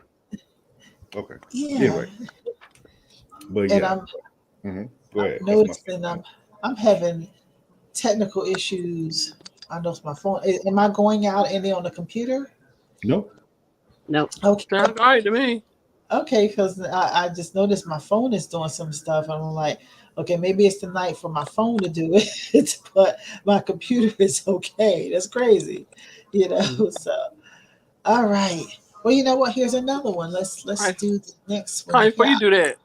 Yeah. before you do that, can you go into the chat? Okay. Okay. Let's see what's happening in the chitty chat. Okay. Oh, Jimmy talking. Okay. Jimmy said, "Is it cheating if you don't get caught?" Yes. It don't Don't you don't you Really, you don't have Jimmy? ever to wait till you get caught. It still is. You are Yeah. dividing yourself in half between two different people. Right. You halving yourself. So somebody ain't getting a whole person. They both ain't. So it's Right. still cheating. It's Okay. still cheating. Jimmy. Or And or Jimmy is still cheating. almost ask something? is oral sex cheating? Man, Yeah. shoot. It's like Yes. this. You if If you you're Order. not have by yourself, if you're not you by catch him and by yourself. the only way it's cheat is not You better. cheating. The only way it's not cheating is if you're doing Is it it to yourself. wrong? Rick, shut up. I Yeah. gotta go. Yeah. I gotta go.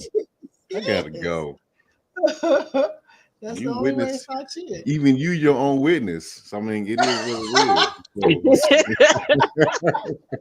it's like, Yes. am I doing this? Am I doing this? I'm gonna keep doing it, and I'll figure out later on when I'm done wiping. Check, please. Hey, yeah. I'll pay your check. Go ahead. Man, it is what it is. Oh, I can't even drink my wine. I'm afraid I might just spit it out. Okay. Yeah. It's like Some if a of tree them. fall. Like if a tree fall, no one around and hear it. I had even thought about when you were mentioning that about new hobbies and stuff.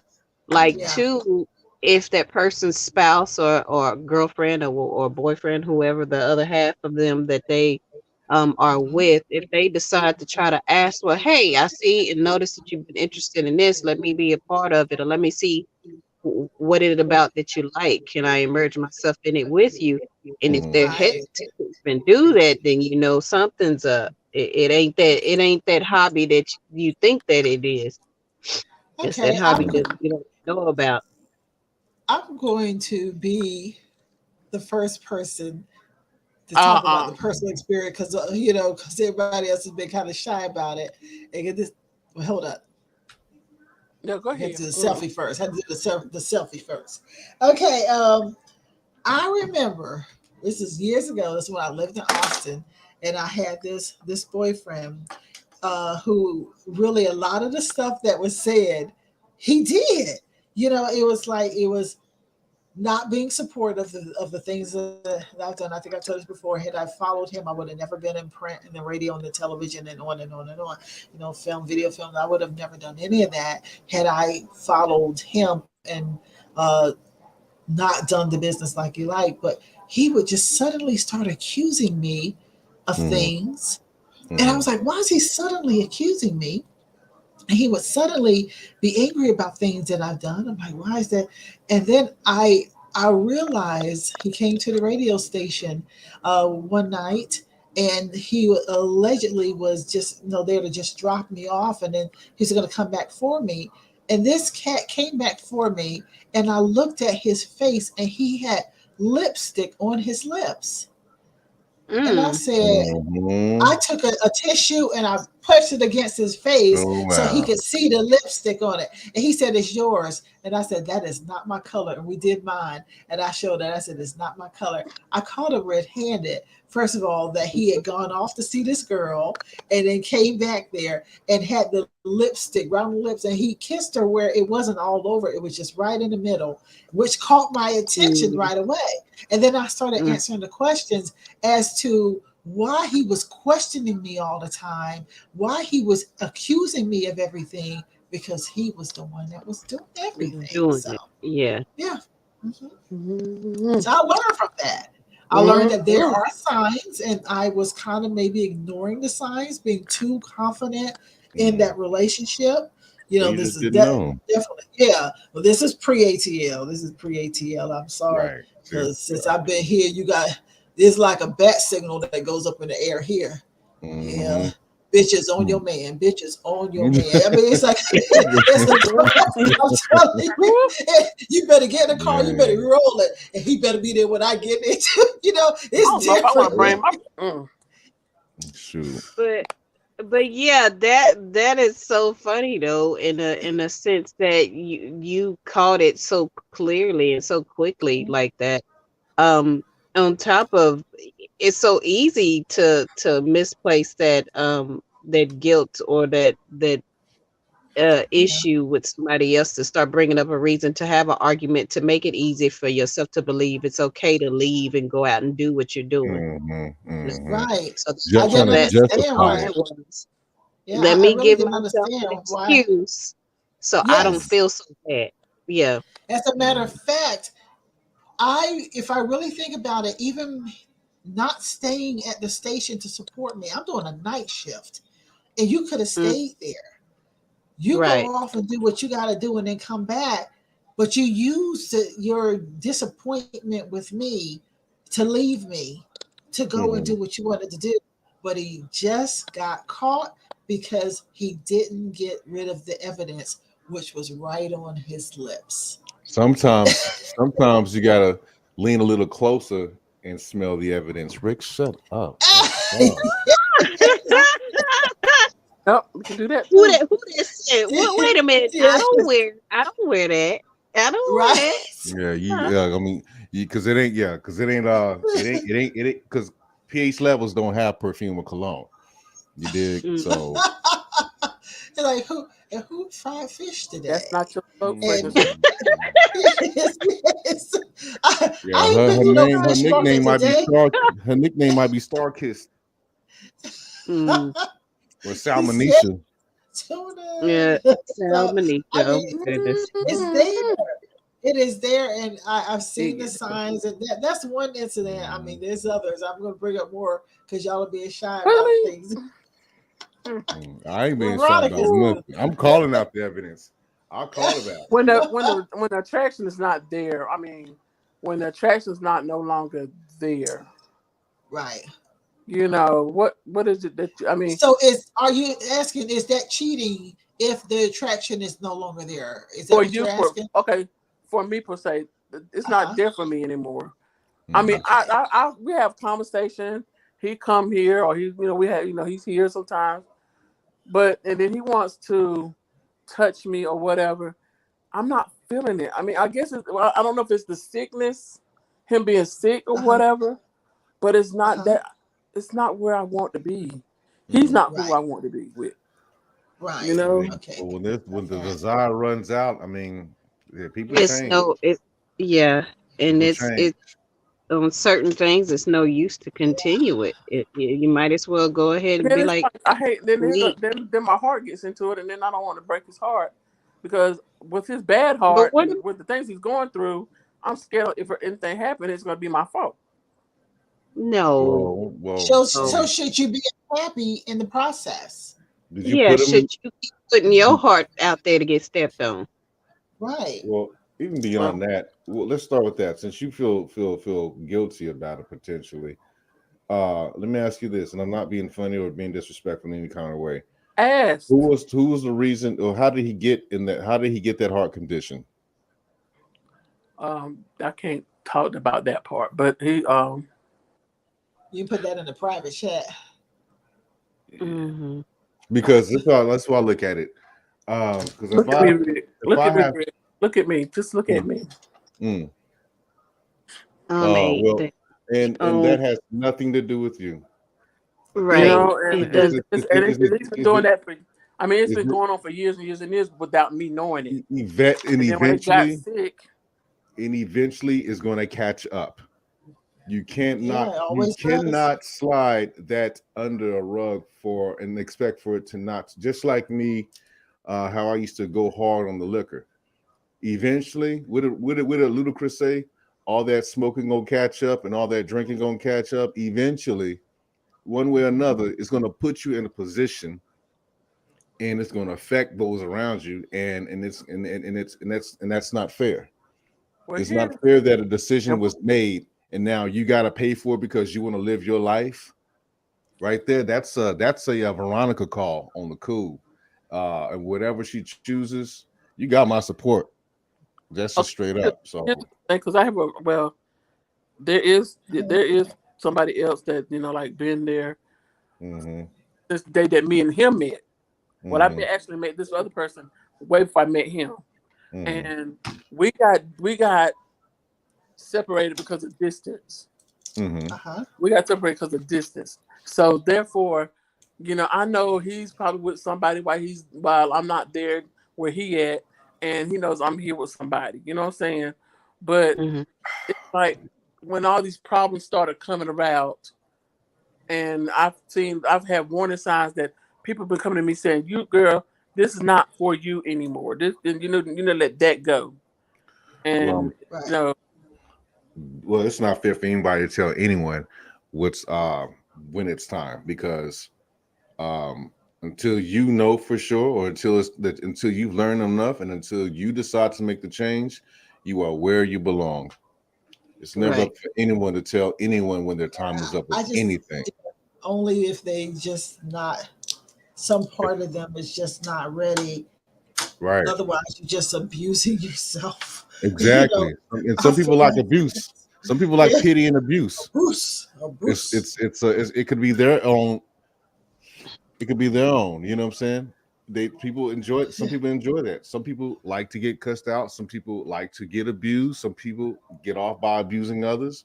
But until they decide to be done, they're going to continuously go through it.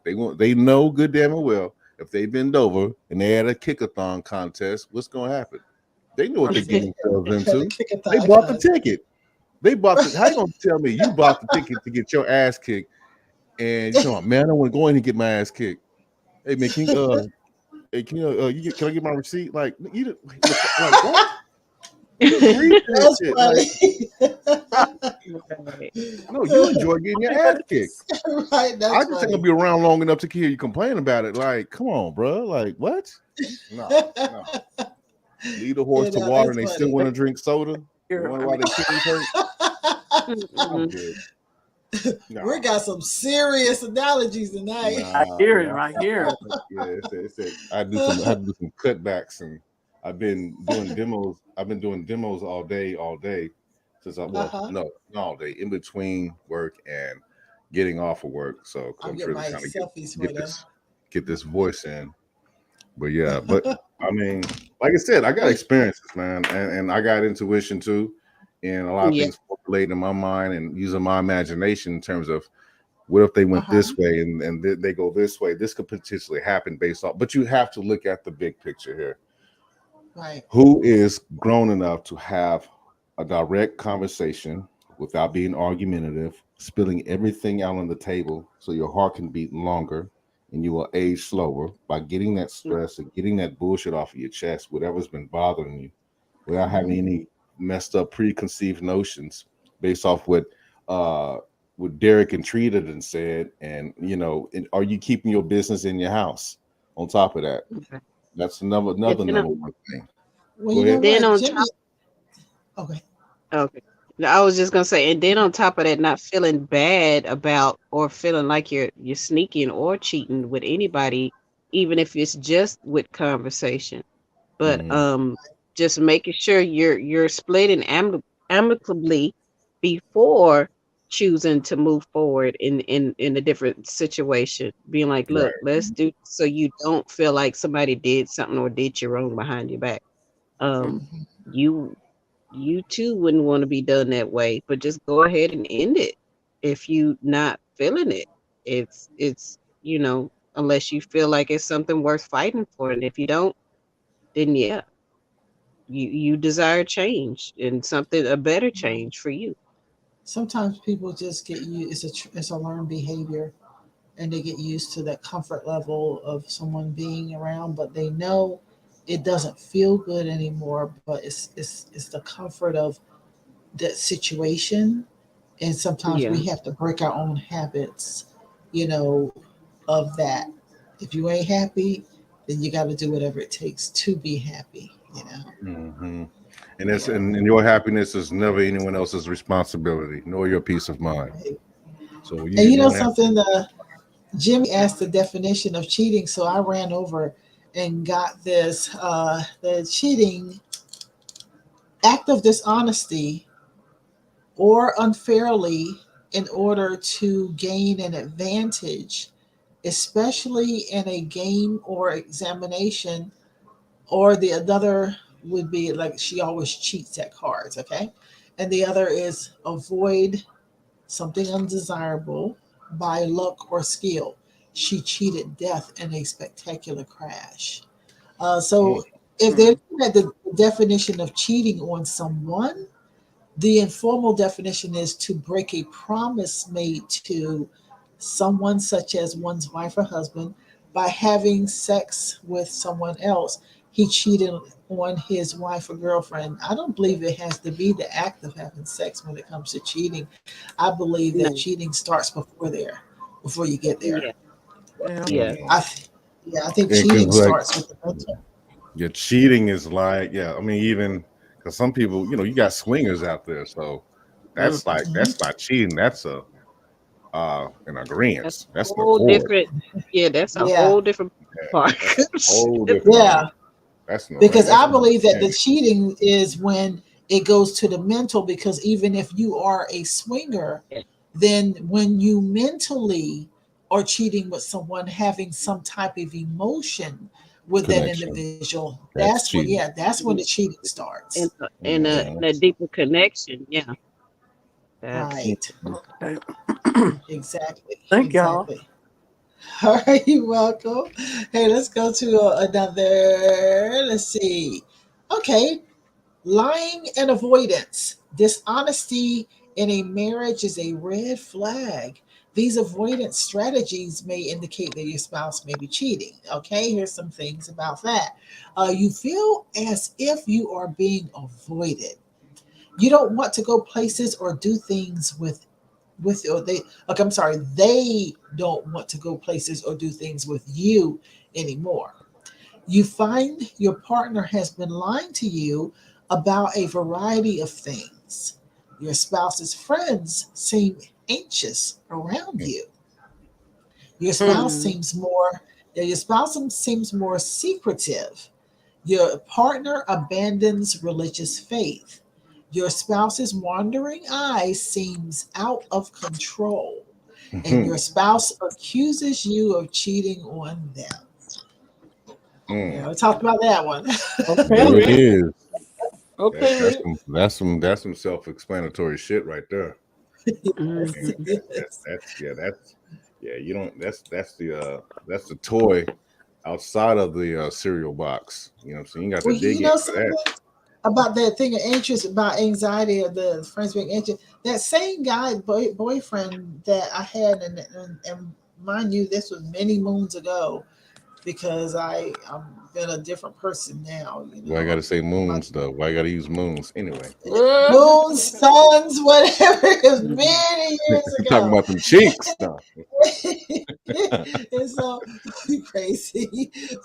But this that situation with the guy who was cheating on me. I remember our neighbor because we had lived together briefly, and I remember our neighbor. She was always giddy and anxious and talkative, but not totally comfortable around me. Turns out that they were seeing each other, and they're somewhere in the mix. Even he was Oh. getting down with the neighbor, and I just said, "Where was I?" But I know where I was. I had started in the industry, and he just didn't like any of that, and so he was using all of my new experiences as an excuse to go do what he wanted to do, and he, Yeah, I some had people to. just yeah. Yeah, he had to get expelled. He got expelled, from me. But the thing is, just the stuff that I discovered, all the things that he was throwing out there, and then what I discovered about him, all the cheating. And as a Mm. response, it made me paranoid for minutes. I think the next guys that I saw, I became paranoid as a response to that. And that created kind of a paranoia in me that I had to get rid of. And I remember I would pry for Mm. information because that That's can be a deep. response sometimes. When That's you're deep. cheated on by someone, your response can be to treat the next people kind of bad or weird, and you pry and ask, and you jab, and you badger really for information. You might even sneak around and pry and look and stuff. And one thing I discovered, You ladies, know, and I'm you, Mhm. I'm telling you this. I'm saying this. I admit that I did this because I was prying in information, and what I had mm, discovered. You look and you shall find, and it's the worst feeling ever. Ever. So Yeah, I have that's not what they done that say. in years and And years. you're gonna find some stuff you wish you didn't. Right, mm, That's right. right. yeah, but you can't live in the matrix forever. You True. can't for real. That Yep. that cheese.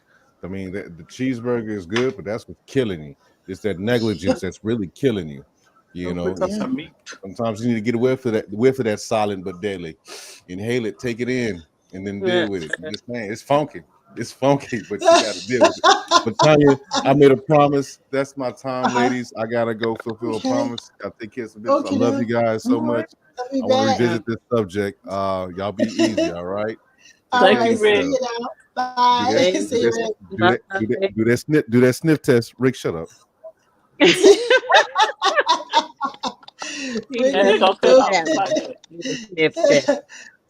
You know He's what? so I don't like this. Do y'all like this long way, or should I do more of It's fine a by me because I got my phone turned sideways too. yeah. okay? You It's like the cool. long? You like this one better? Since it's Doesn't just matter. the three of us. Can y'all see me? Yeah. Oh No, yeah. yeah.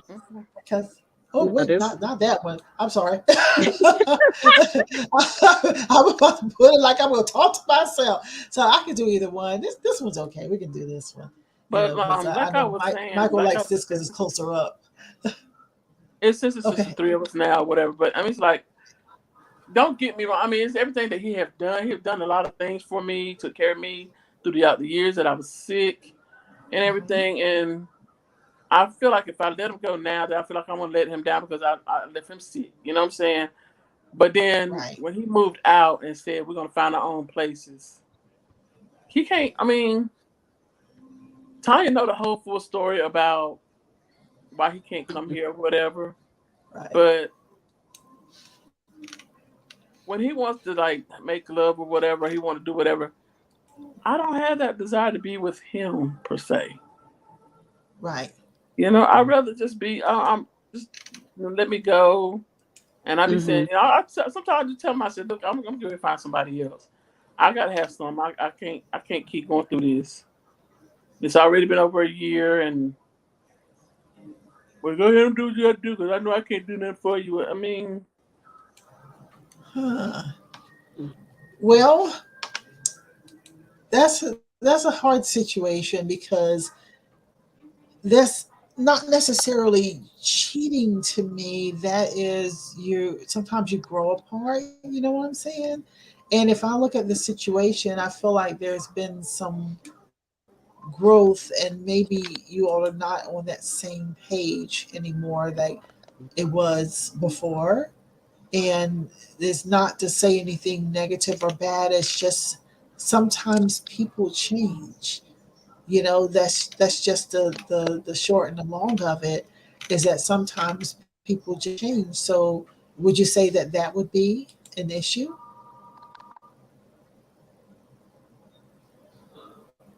Hello, Rock? okay, say it Right. again now. Yes. You Okay. Say that froze. sometimes people just change, and y'all both are Right. changing, going in different directions. So you're probably more aware, and you're more upfront and outspoken of telling them like, hey, this is not happening for me. And with you voicing that, at least you're recognizing it instead of ignoring it and going ahead and putting it Uh-uh. out there.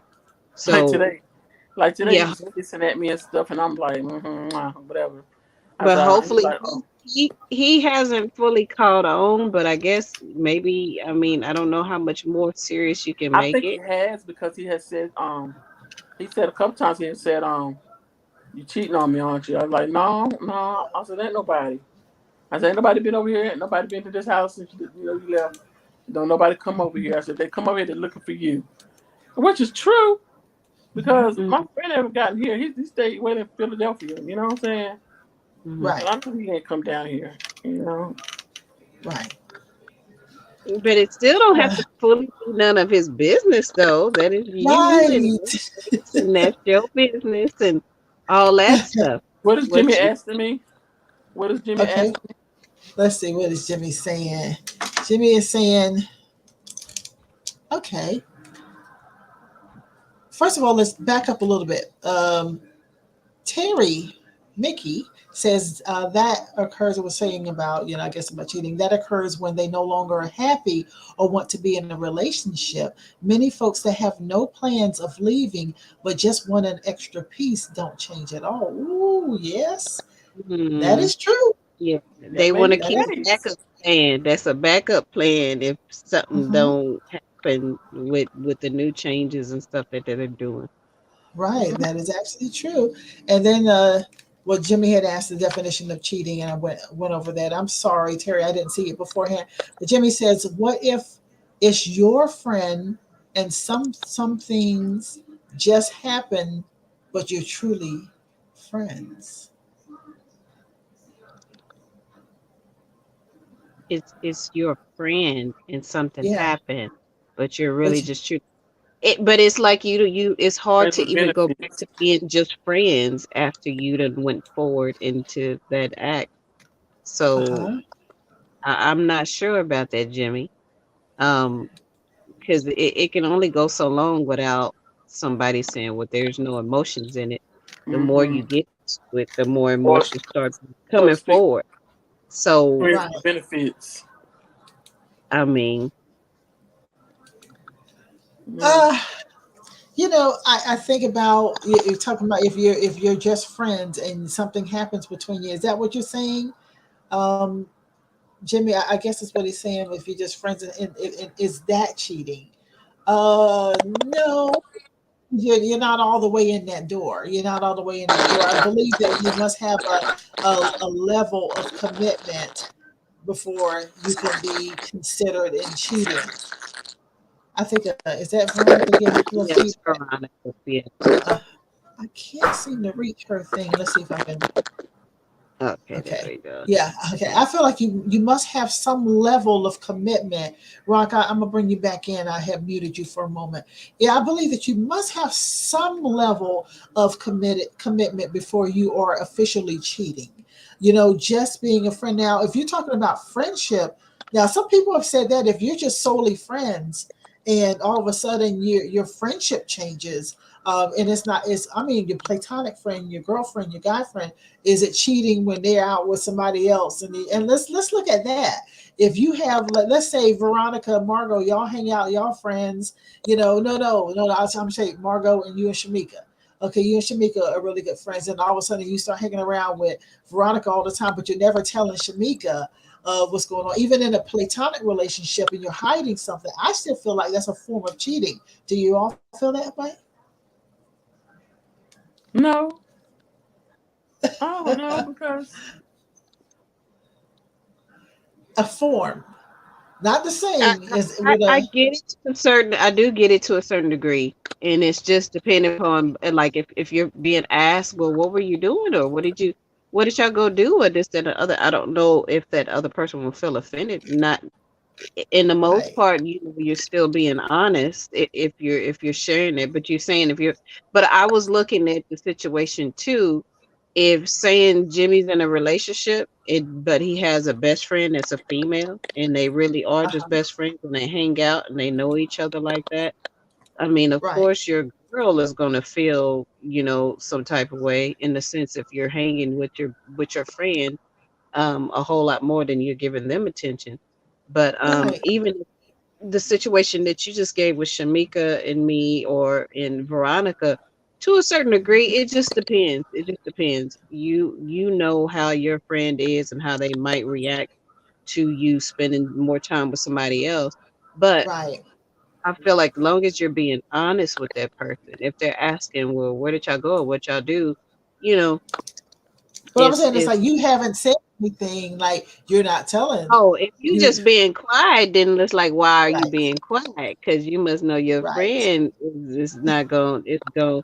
So I can see it in that way, possibly being cheating to a small degree. But right. yeah, you And got to see, you yeah, got to kind that's kind of of how I gauge. was looking at it. That there is a form of people get possessive with their friendships, just as they do their possessive when it comes to their relationship. And Mhm. sometimes people, when it's any type of commitment like that, it changes their way of their reaction. I guess you could say it changes their reaction, and it does become some form of cheating. So when you bring the whole element of relationship and intimacy into the whole thing, that really takes it there. You know what I'm saying? Yeah, Jimmy But said okay, yeah. he, I was in this predicament one time. uh-huh, It was a bunch of us girls that went out and hung out for a little while.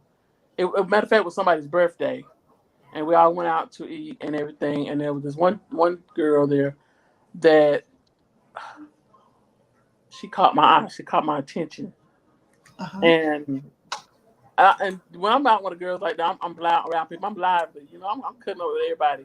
But then when I saw her, right, like for the rest of the night, I was real quiet. Even when we left from there and went to the club, I uh-huh, was quiet. It was like, what's wrong with her? I was like, I'm good, y'all. I'm good. I'm going to get me a drink and I'm good. They was like, what's hmm, wrong with her? Something's wrong with Veronica. Why is she so quiet? And I was right, like, I didn't really feel like talking to nobody. And the girl's girlfriend was there, but then it was like, I told one of the other girls, I said, after we got home or whatever, I told her what the situation was. hmm, And she was like, well, you know, if she would have pursued you, she'd be cheating or whatever. And I'm like, I said, I'm not gonna break up a happy home for that. You know, Okay.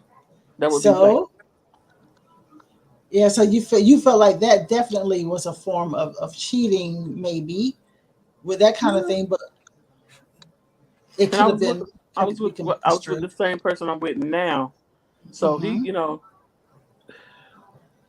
I wasn't really pursuing to it because I felt like I would have been cheating on him with her. Okay. Okay. Huh. Okay. I have to keep up. I Yeah, I gotta was keep trying to like follow too. Like, oh, okay, That was okay. some back in the day stuff now. up. Well, that's cool. But one thing Jimmy said, he says, yeah, more than 10 years, but every once in a while we have sex. Okay, he's talking about his relationship, the friend. Y'all he's been friends more than 10 years, but every once in a while they have sex. And so is that considered cheating? No. I would say no, unless there's Unless he has a mate, like somebody else that you're serious with and whatever. But Mhm. if you single and they single, no, no. I would say also, what depends for me is if it's a 10-year relationship and if it's consistent. If it's something that's consistent, they're seeing one another, maybe an emotional relationship. It doesn't have to always be a physical relationship. It can be True. an emotional relationship. And so if it's 10 years of emotional, that could be considered cheating. So it depends on if it's an emotional connection or if it is just solely, every 10 years we hook up, it depends on that. You ain't doing nothing. I ain't doing nothing. You not with nobody. I'm not with nobody. So what's up? Right. Like, it's hard times out here. That's what Jimmy thinking. Jimmy. Jimmy, okay. Jimmy says, LOL, I was married. So this was huh. Wait a minute, Jimmy, are you saying that you were married when At the another time, person was right, when there was another person, or you were married to this person? That's the problem. I'm a little confused. I'm a little bit confused.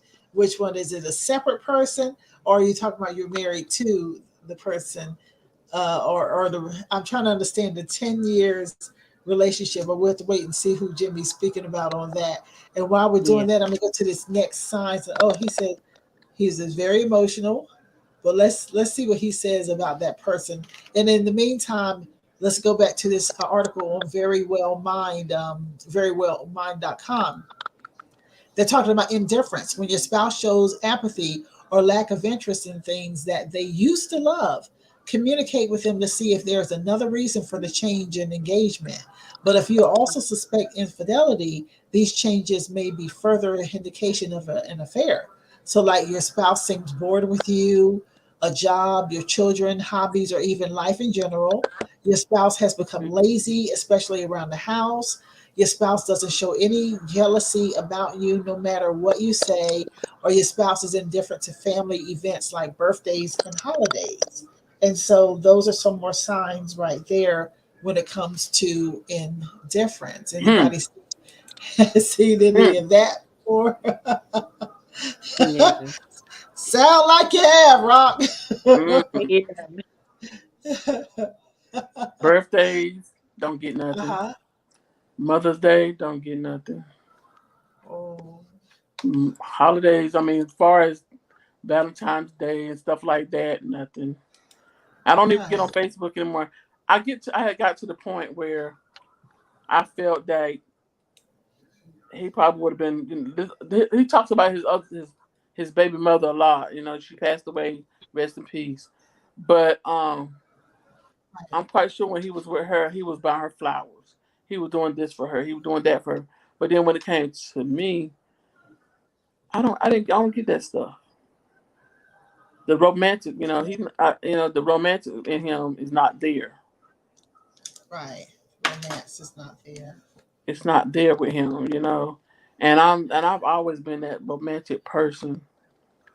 You know, I try to do things on romantic, and he look at me like I'm a fool. Like, what? I ain't even after that stuff right there. I'm like, what? Do you believe? I'll say this, and I'm just asking, and by chance, do you believe that sometimes when people get too comfortable too quick, that happened? It Might have might. got too comfortable too quick. It may.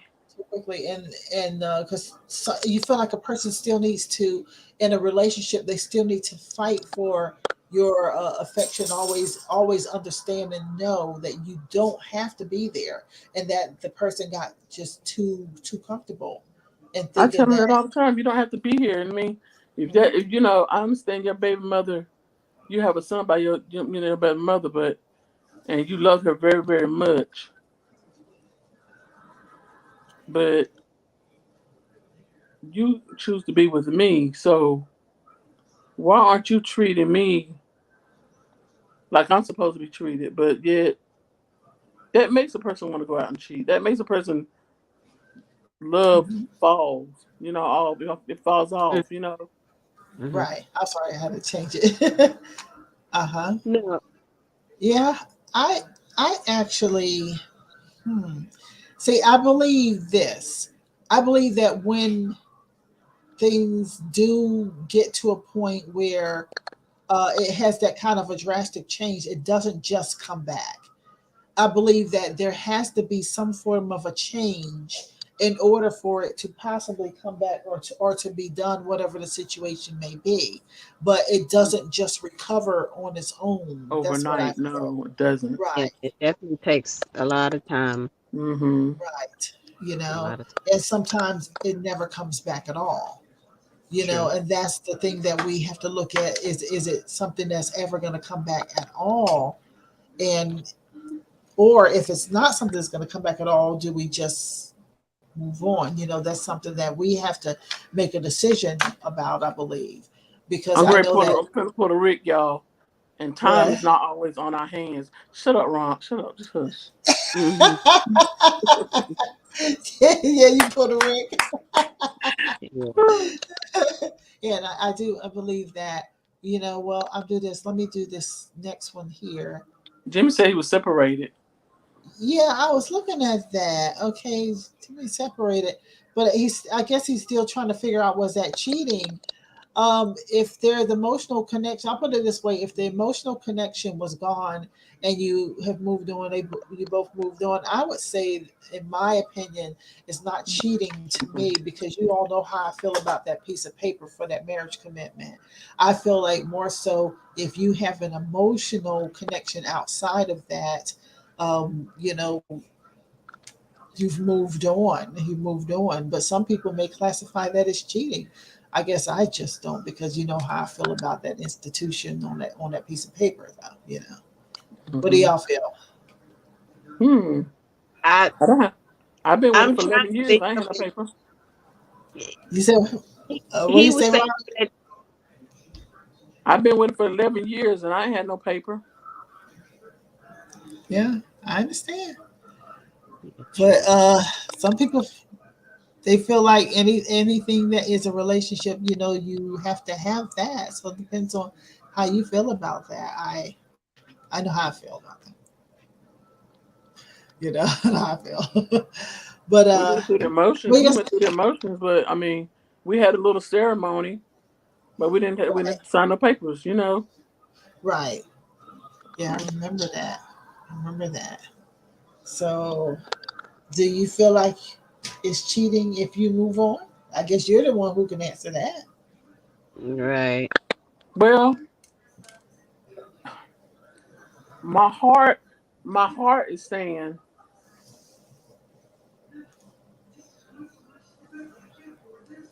I'm scared. I'm Why? scared. I'm Why? scared because my mind is saying move on. Everything's saying move on, move on, move on. But then my heart is saying I'm scared because I'm scared if I get out here and get in this relationship. Would this make any sense of being alone? I'm scared to be alone. So Yeah. I believe ourselves already to be alone when we are in something where we're not happy. I mean, that's just me talking though. But Margo, you weigh in. Well, yeah, on top of that, it's like you're already alone, that you might have that physical body there, but that the stuff that you really truly desire isn't there. That person's already kind of checked out of the mind and the spirit, and you're not getting that what you need to fuel you to go further. So you're still left empty, but you're left with an empty shell that's just walking around in front of you. I haven't made it So official, but what's people the ask me, point? say, "Are y'all still together?" And I'm like, "Yeah, we friends." Yeah. And I found Oh, myself saying that. Yeah, but even But even with the friends thing, that can only go for so long, because you know how you're yeah, gonna be a person and react and stuff like that. So just being honest with yourself and how you really want things to go, and start moving forward in that. hmm. But That was yeah, kind of rough for you, me. yeah, you cheating on yourself by not allowing yourself to have the opportunity to go forward and to really get what you deserve. And the alone thing, that comes to everybody. You're going to feel a little bit afraid of doing something new, doing something different. But Right. you're going to teach yourself out of, what if it could work, or what if this could happen that would be better than what I'm going through right now. So, I feel like, well, I also feel like I'm jumping in. Well, to be basically in my mind, I feel like it's really not a relation. We're not in a relationship. We are just friends because he don't no longer stay here. He no longer pays none of my bills. I mean, God said love everybody. Yeah, I Mhm. do love him, but relationship wise, I don't. It is not there. It's not. It's just not there. But I now this think other, that the other person. I'm not gonna say that I'm in a relationship with him either, but we talk more, and we're talking and a little bit, and we're making plans to see uh-huh, each other. yeah, okay. right. I think it's a decision that you're going to have to make, and you're going to have to take yourself off the hook. Mm, You can't sit and say, well, it's been a long time, and so therefore I'm going to feel guilty. If you decide that it's time for you to move on, you're going to have to move on, but you're going to have to take yourself off the hook for being guilty for making a certain choice, or either you stay and stick it out. But you can't do both. You're going to make one or the other. And if you do decide it's time for you to move on, give yourself a break. Take yourself off the hook and just not beat mhm. yourself up about it. Feel any kind of guilt. Right.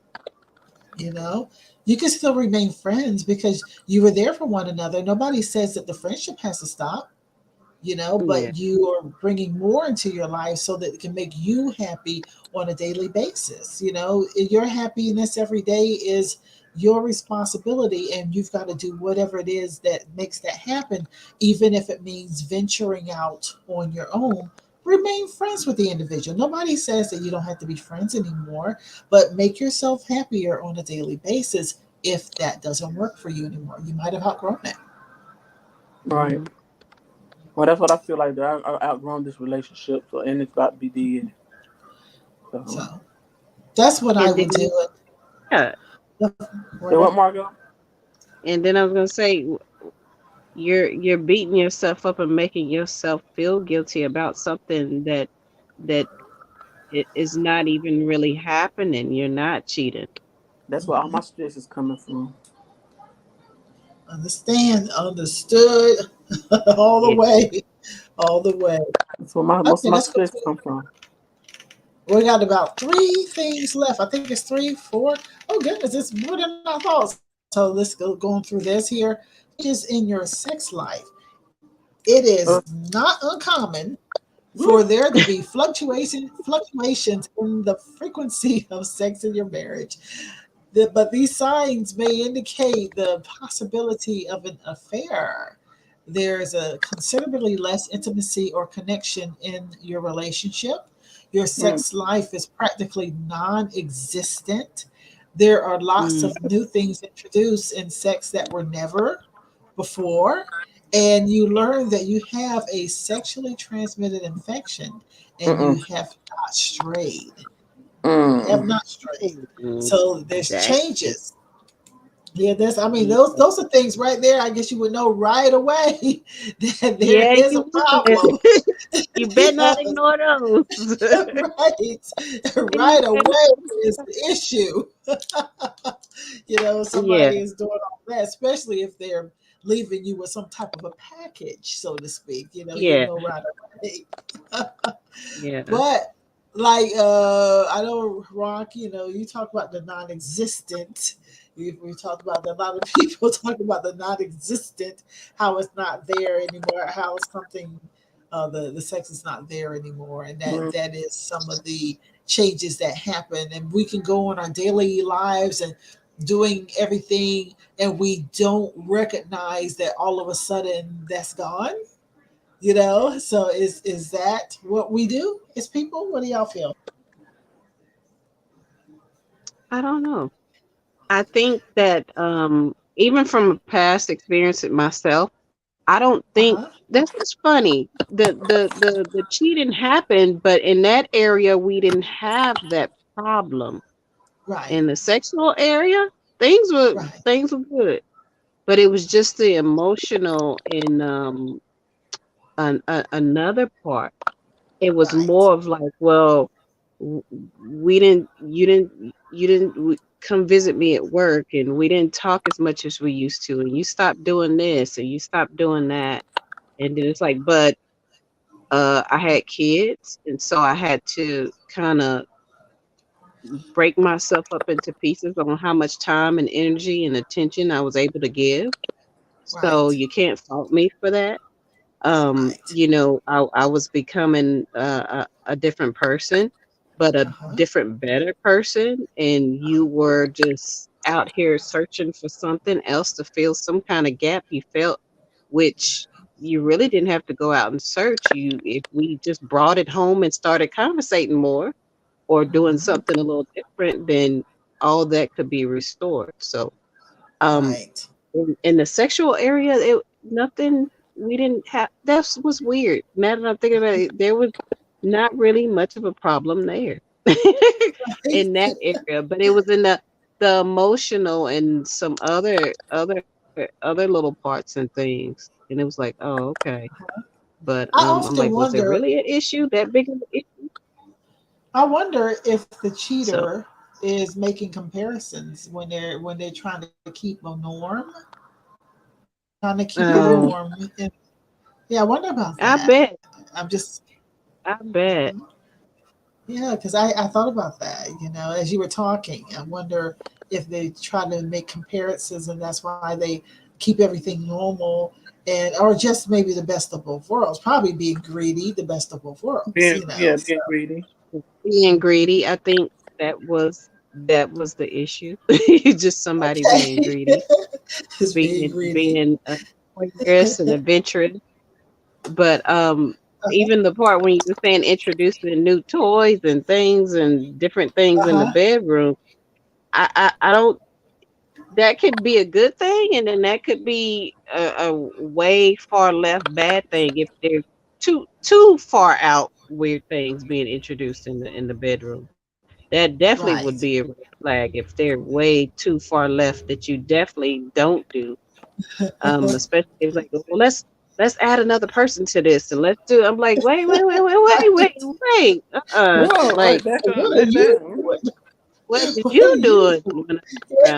You're doing way too much. Well, you know something? Jimmy weighed in again. Let me go ahead. It's Veronica. He is saying, Veronica, does your feelings for the other guy affect your feelings for the current guy? Absolutely. Really? Yeah. In what way? In what way would you say? Mentally, physically, financially, all of the above. Okay. You know more about what you want now. Yeah. What you require. So I can see Yeah. it from that angle. You know more about what you want and what you require now with the new. Hey, buddy. Uh-oh, does Yeah. he have to go Hi, outside? You puppy. gotta go out. Hello, Yeah, he just came in. puppy. I hope he's coming in to sleep and that he doesn't have to go outside again because I really don't want to go outside. Here, take a nap. Here. Okay, goody. He's taking a nap. He's going under for God. a nap. Yeah, because I really didn't want to have to go outside. But yeah, so I kind of believe that, yeah, you have focused in now on It's what you just, want to see I'm for just your tired of world. being down at the bottom. Gotcha. Financially, I've been taking care of. It seems like with all my relationships, majority of my life, my relationships, I've been Uh-huh. the breadwinner. I'm the one that paid the bills. I'm the one that bought the food. I'm the one that did this, and I took care of this and that. And the other. Nobody took care of Veronica. I mean, far as You were the responsible person in the relationship. yeah, and it's Hmm. like I said, I had to have a preacher come in and sit down and talk to us and say, so that he can hear exactly what I'm feeling. How, Right. like I Hmm. said, So you had a mediator. You needed a yeah, mediator. come in and Bridge over talk there. to us, and tell us. And it's like, um, I like to watch videos. I be watching the videos how people getting engaged and how people Mhm. weddings go and stuff like that. And that's how I got to be in the romantic style. But it's like Uh-huh. that don't go on here. I mean, even bring me a flower. Mm. You go to the grocery store. Right. You go to the convenience store, and I know they got little whatnots and stuff down there that say "I love you" or some kind of sentimental value Yeah. to it. Pick it up. Hey, baby, I this is for like when people you. do things like my friend when he'll bring Spontaneously. flowers and he'll say Yeah. just because. I like that. That is really, Just really, and I really like nice. that, and it does not happen. Yeah. The only thing they can Yeah. tell me 500 times a day is they love me. Right. I got you. You know. I got you. It's like you love me or you just used to me. I got you. Hmm. Let's say always. Well, Jimmy, Jimmy is saying the grass. I feel like. Let me answer Jimmy on this one right here. He said, "Grass Uh-huh. ain't always green on the other side." Well, on my Yeah. side, what I'm looking at right now, the grass is brown. It's brown. It's not. It's Right. not green. Ain't Right. no green grass nowhere near it. Right. Yeah, I get you. you gotta water your own grass, your own garden, and go and I'm invest Right. throwing the in seeds. I'm throwing the some seeds good out there. Ain't soil and nobody throwing no everything, so seeds your out there stuff but can me. grow right. I got you. I got you 100%. But you know what? Let's go into these other ones real quick because this article is longer than I thought. Money issues. Ooh, that's the next one. See, here Yep, we go. yep, Almost yep. all marriages undergo some kind of financial stress at one time or another. And we're going to just say marriages or relationships. But you may want to investigate certain money issues when you notice them in your relationship. You notice charges on the credit card statements that, I'm sorry, that don't make sense. Money becomes more of an issue between the two of you. And then the last one is your spouse stops planning for large purchases, stops planning for large purchases, such as a trip, buying a house, or starting a renovation. I'm not gonna Mm. comment on this one. I'm gonna let this one go. You're gonna let it go. Yeah, I'm not even gonna comment on that one. Yeah, the Yeah. money issues is one. Mm, I think when big factor. someone starts making decisions on your behalf without consulting you, and then you find like okay, what is this? What did you Mhm. buy? Where is it? If you bought it, where is it? Because I don't see it around the house. And then Right. it's weird charges out of the blue. Oh, you went to go eat at Red Lobster with whom? Because I don't remember we didn't make no scheduled plans to go eat there on a Saturday. Like Right. what happened? Just certain Right. little things like that. And they Yes, think they're please. so slick. That's why I'm laughing. They be Yeah. thinking it, it's so common. Oh, me and the guys went out to eat. You were telling you and the guys lie. Oh, I Like they just would lie for ate you. with my homeboys. I just went out with my cousins and I ate that. how come you didn't bring me no butter biscuits back? The cheddar biscuits, I love them too. Like you, like we're about to go. Order me something to go when you leave up out of there. Like, Right. yeah, Exactly. I took the boss lady out for lunch today, because we had to talk about. She tried to put me on a new project. Yeah, right, new project. I see y'all got it down. I be laughing because I be seeing this stuff and they be thinking that they're getting away with it. But you're looking right at them.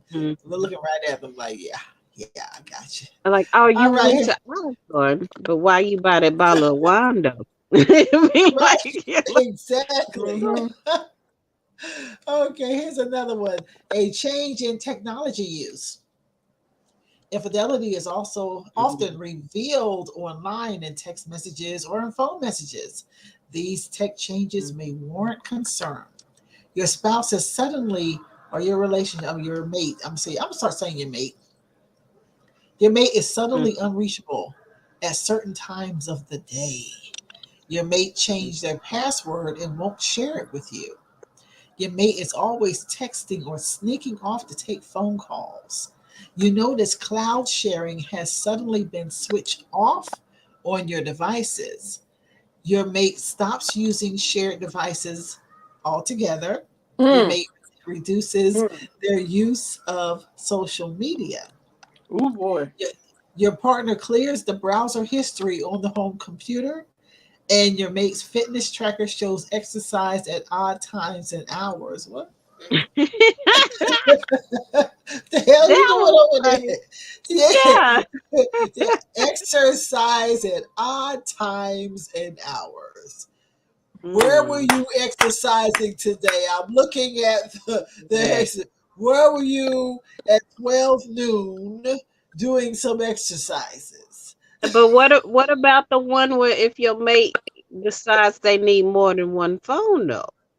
See, now if they got two, what's going on? You carrying around two different phones for what? Now some of these I just would do, like like the passwords and the sharing devices and all that. Maybe do y'all do that? I mean, I just don't do that in general.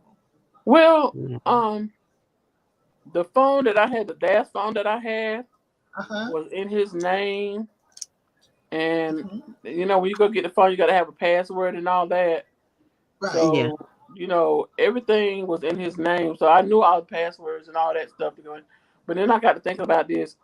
He can really get mad with me or something, or be sneaky and go and request the phone records or whatever, and see where I've been texting back and forth, or because it always didn't happen once. So right, I get that. It happened once. So I'm so glad I changed switch companies now. I'm not with his. I'm not on his phone records anymore. So but I got to go back and go through this phone, and I got to take some text out. I don't know if I'm ever gonna be on anybody's phone. Yeah, I don't miss them days. Y'all can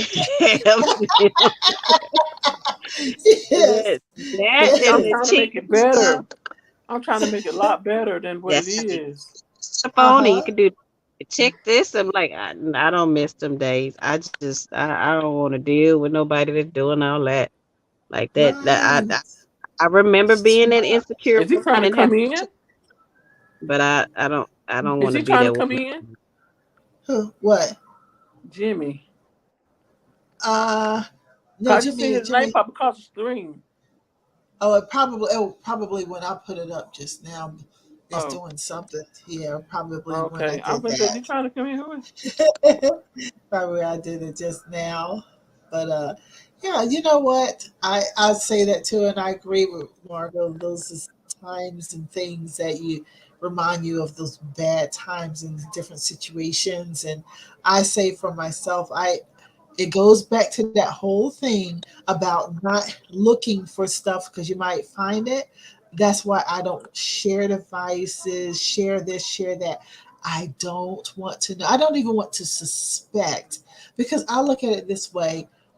I guess living here has relaxed my mind about not being so close in. And I think the guys that I have dated or not the type of guys that are clingy every day. And it's been good for me because I was never that clingy on anyway, and it's taught me other ways of feeling an independence, even in a union, having my own independence.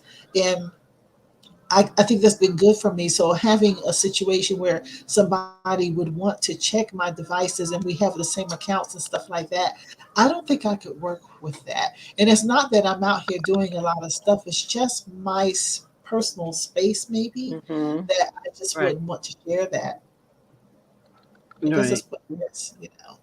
So, all right, let's move to the next one.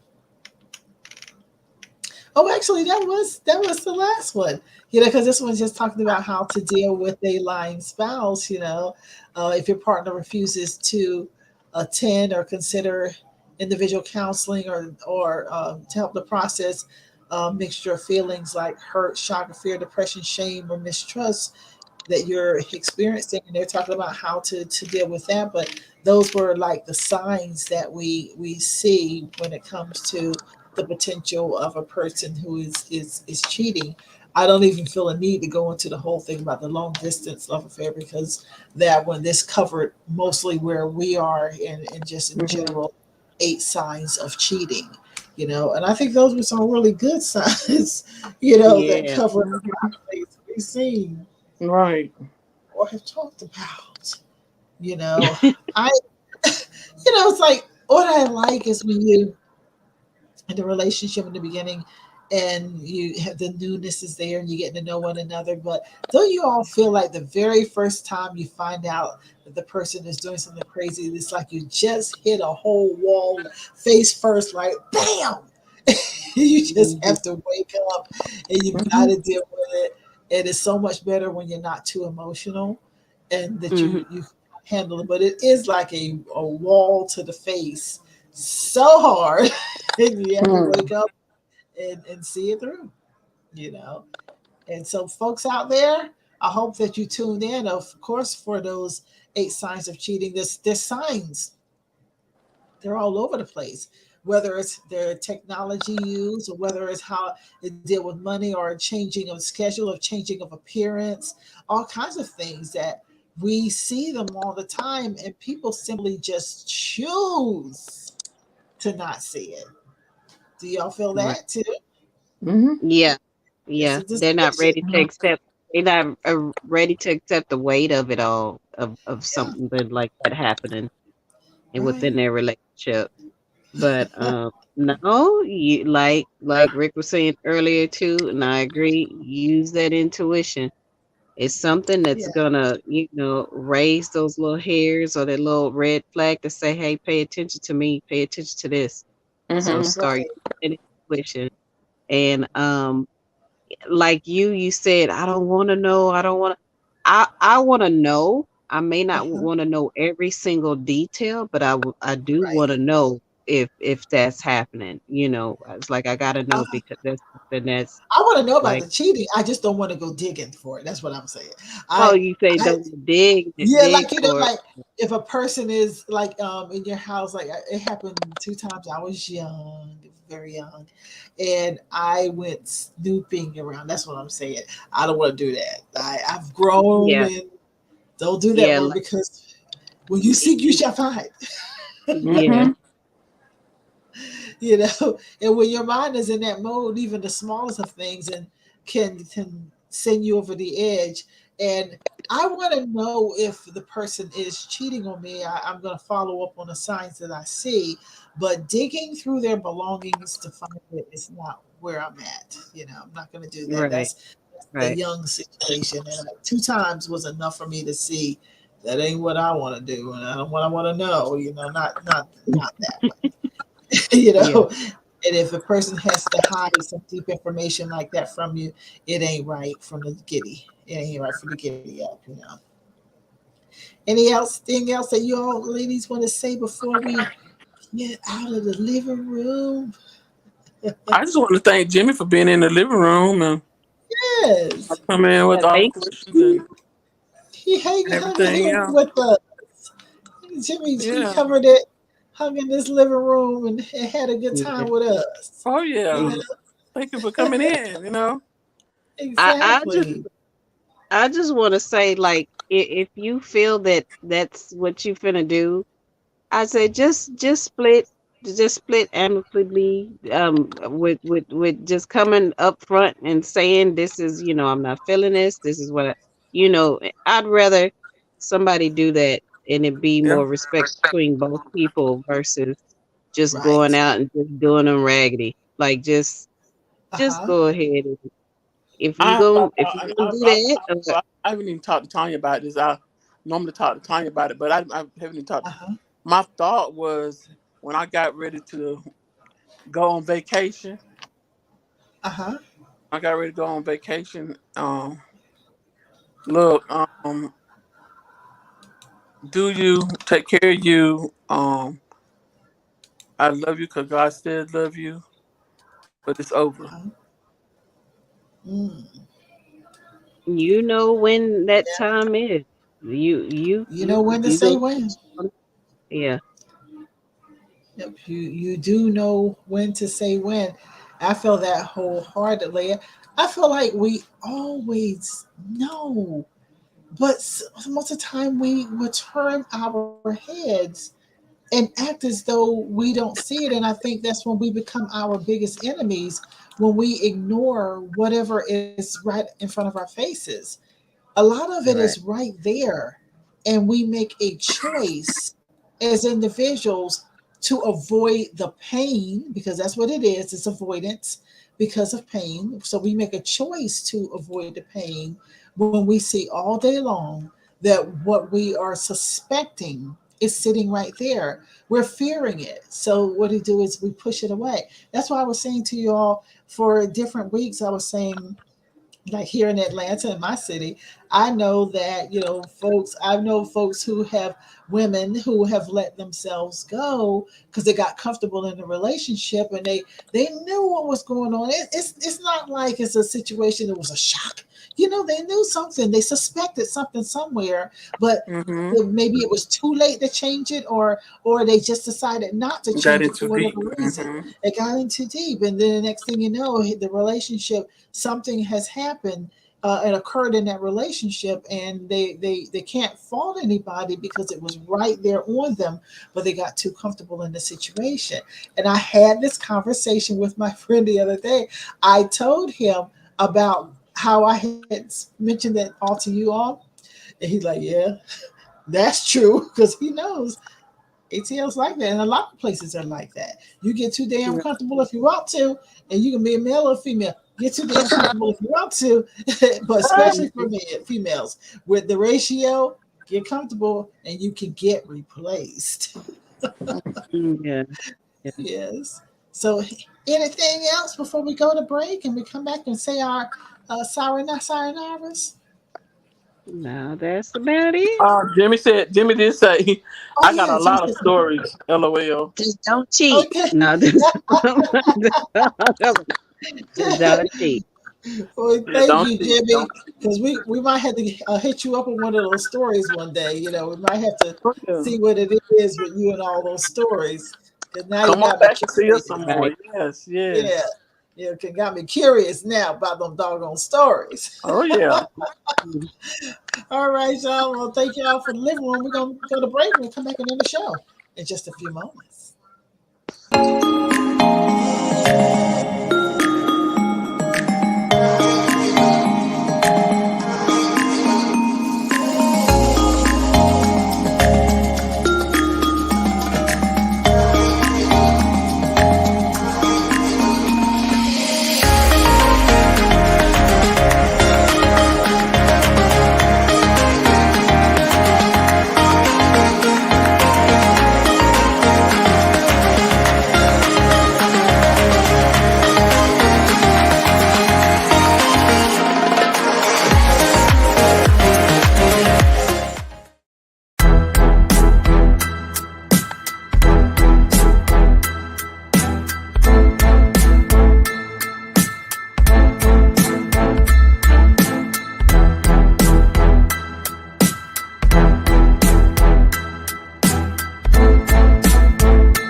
welcome back. Well, check out Next Level Driving School if you are in the Stone Mountain, Atlanta area and you want to learn how to drive or you want your kids to learn how to drive, give them a call. 770-800-RIDE. Okay. And I think I've said this before and I'll say it again. They are one of 2 driving schools in the state of Georgia that has the dual steering wheels. And so I know when I was young, I was 16, I had to go to a driving school because I got to Texas too late. We were transferring from North Carolina to Texas, and I got there too late to be in driver's ed. And my parents were like, nope, we are not driving you around another year. No, you going to a driving school. So they sent me to a driving school, and I remember we had the dual steering and all that, and the pedals and everything. And the lady, I wanted to pop her, my instructor, because I was scared that she was aggravating me. She was really aggravating me. I had to learn a lot on that one. So if you need for your kid to learn how to drive and you're in this area, go ahead and give them a call. Call them up. Call them up. Yeah. Call them up. I needed it back then, but I ran it. My when we was going doing the driving school thing at school, they had it at school.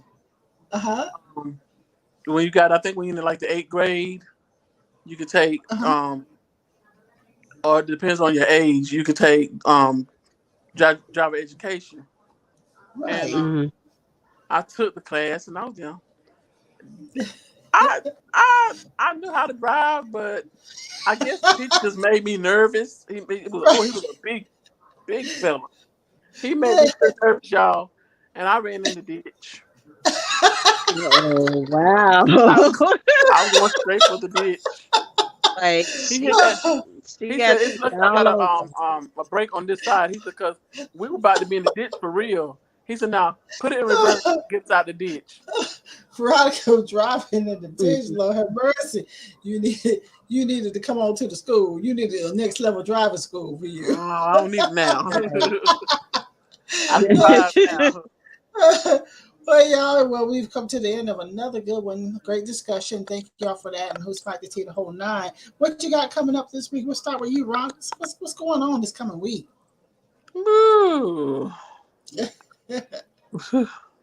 I'm just gonna try to keep myself de-stressed. I'm trying to I'm still working on some things. Trying to get me some more funds to go up in here, and I got a few more things. I got to get my roof fixed. We got to do the outside now. We got the inside about straight. Now I got to get to the outside. So you know, just about all. Okay. You know. Cool. Margo, go. First of all, how was your writing seminar thing last week?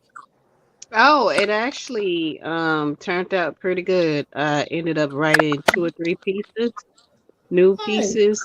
Okay. Especially, it's always challenging because you get so many different writing prompts, and it's like she does like a 8-minute free write. You just keep your pen flowing. You try not to stop. Don't worry about spelling. You just keep going with whatever thoughts that come to the top of your or the forefront of your head, and you just put it down on the paper. And so, you know, eventually we like to share. And sometimes I'll be like, man, you wrote all that in 8 minutes? Like, when I be looking at hearing the other people's pieces. But yeah, it was some beautiful stuff just to take that time, you know, on a Saturday to be still and just whatever comes to you, whatever speaks to you. Because we also do a lot of poetry readings and like short pieces. We'll read and then whatever we get inspired from that. So, you know, I like that because when I'm script writing, that's how I do sometimes. That's my best mode is to let my mind just flow. Yeah. Just go. I have a harder time when I plan everything. True. It's better for me to just go. Yeah. And just write, you know. But I gotta make sure. Yeah, this is where you got to make sure your mind will flow everywhere. But I have been going through a writer's block myself. I admit it's too many things going on, and when that happens, it blocks me from writing. It blocks me from art. It blocks me from all that kind of stuff, and I just don't really. It feels more tedious for me. So if something feels tedious, I generally stay away from it. You know. And I'm hearing those keyboards again tonight. So whoever's doing those keyboards, you know, these bots or whatever that's out there, Pretty soon we gonna have other options, and that will be your ass, Mr. Postman, whatever, you know. Did you finish with your upcoming week, or I think I asked you about the class? What you have coming up, Margo? I don't think you had gotten to that. Well, one thing I've been dealing with, my best friend, she had a death in her family. She lost her niece. Oh, It was a young child, so she's dealing with that and just kind of being around and checking on her from time to time just to see how things and how the family's doing. So right. shout out to Give my Shamika. condolences. Yeah, shout out to We send our Shamika. condolences and our love, praying that everybody's all right or can make it through this difficult time. But Right. also, changes and shifts at work. I've been given the opportunity to step up to a position, even if it's temporarily for a short period of time, but to do something a little different. Um, Mhm. and it's a little nerve wracking because you're leaving where you've been and where you feel most comfortable at, and Mhm. you're moving to like a different room, doing something a little different. But I'm Right. sure I'll handle it. And Mhm. once that time frame is over, then I'm sure I'll be going back to my original classroom to finish up things. But it's just like Oh, more so just helping out where we're most needed at the time frame. okay. Well, that's good. I always think about Margo when I see the babies. And I see the little young kids because I love the babies. You know, and I always think about Margo Yeah, and yeah. the tolerance that you must have on a daily basis when dealing with Yeah, for 17 little people. Yeah, 17 little people with 17 different temperaments and attitudes. Mm-hmm. Yay! Mm-hmm. I know there has to be something else on And Well, some Margo, let day. me ask you this: do you you have don't know that what you're one gonna get child? every day. You just I was getting ready. Do you have that one, at least one child that'll come in and say, and I mean either white or black. I mean either one. I had, oh God, I had this one little boy. We was trying to potty train. I guess mom and dad were trying to potty train him too. Right. And hmm we would say, well, let us know when you got to go poop. He said, okay. He get in there and get to playing. And all the rest of the kids are going to the bathroom. Everybody's going to the bathroom. It's time, that time of the day. Okay, children, let's get ready to go to the bathroom and wash our hands. Da da da da da. Right. Well, when he get to him, he be like, I don't want to go. Why you want to go? Why you don't want to go? Well, cause maybe I already pooped and I don't need to go. Oh, yeah. No, that's happened more than a few times. So I'm used to it. But it's definitely it's a handful of them. So it's not nothing new. This little Oh, boy was like about Does 3, 4 years old though. He was up there. He was, I mean, she up not good there. age. And he had a real smart girl. He had a real smart mouth.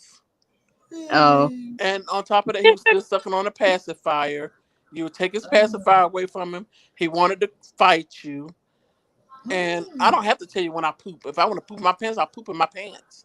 Oh, he was doing too much. oh, no, Yeah, that's I love kids, but I that don't like everybody's kid. I love and like. I love kids, but I don't Bittersweet, like sweet. everybody's yeah, kid. It'd be So, bittersweet. yes, not everybody, And something, Hmm. Marco, you said something just now about Shamika's loss, and it made me think about Michael, our very own Michael Russell, yeah, Mr. yeah, Toulouse. He lost his father this past weekend, and so we would like to send our love and condolences to that family for their yeah, loss, and we wish them, solace Yes. in yeah. this, because I Yes. remember the day I lost my father, it was like the lights went out Mm, in my world. Mm-hmm. okay, Yes. come on. Mm. Yeah, the lights went out that day, and when I lost my sister, like somebody turned off the sun. So I understand very well, and I tend to retreat, when because made me think, Michael's loss made me think a lot about my own dad, and I tend to move back and think about a lot of stuff. And that's how my week was. My week was kind of dealing with so many things over here, but just kind of in my own thought. And I talked to Veronica, Yes. but I was still just in my thought. You saw I only ventured into chatter here and there because I was just in my own head this week. Yeah, because I had a couple of people. We had a young man. Well, we have Margo. I studied in this little small town where everybody know everybody. You might know some of the white folks too. They know you and you know them, and it's real small. And everybody around here went to school together. Everybody grew up together. So when when a fight break out or argument break out, everybody's asking what happened to the fist fights. They don't do fist fights anymore. They do it with guns now. Yeah, and that's crazy. And one of the guys they was fussing. So I don't know what happened in the early in the week, but they made up. They got to the store.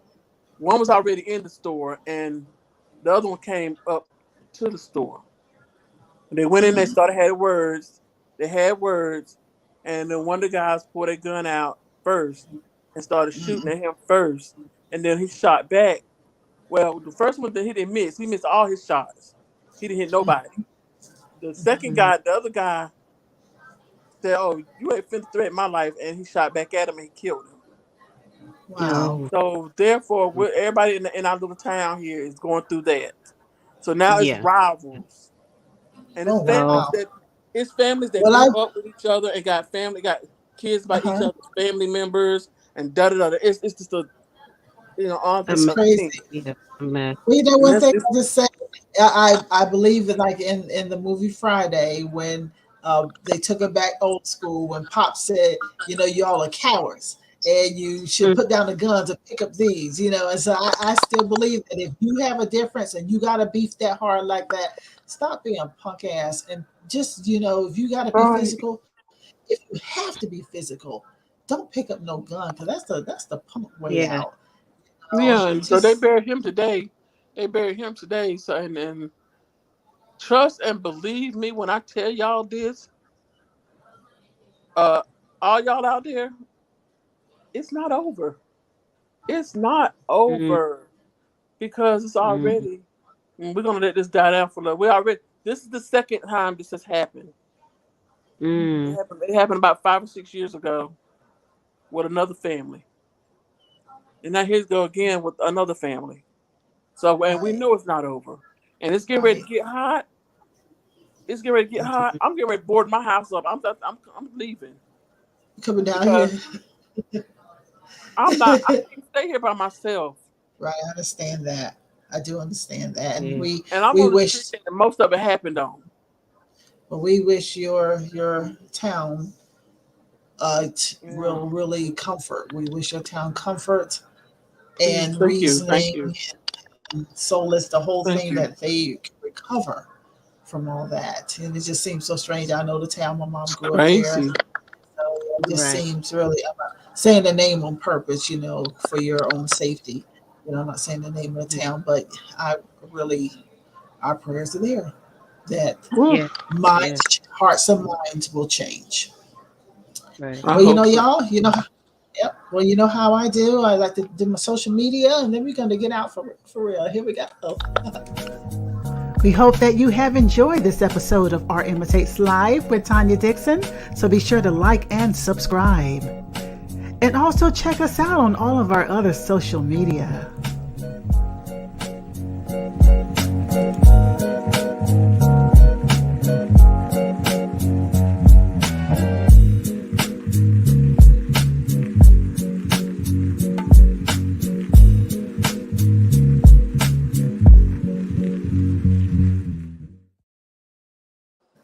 And this.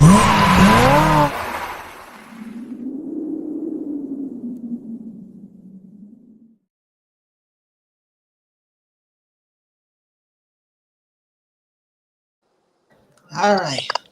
It's time for us to get out of here. It's been another great one.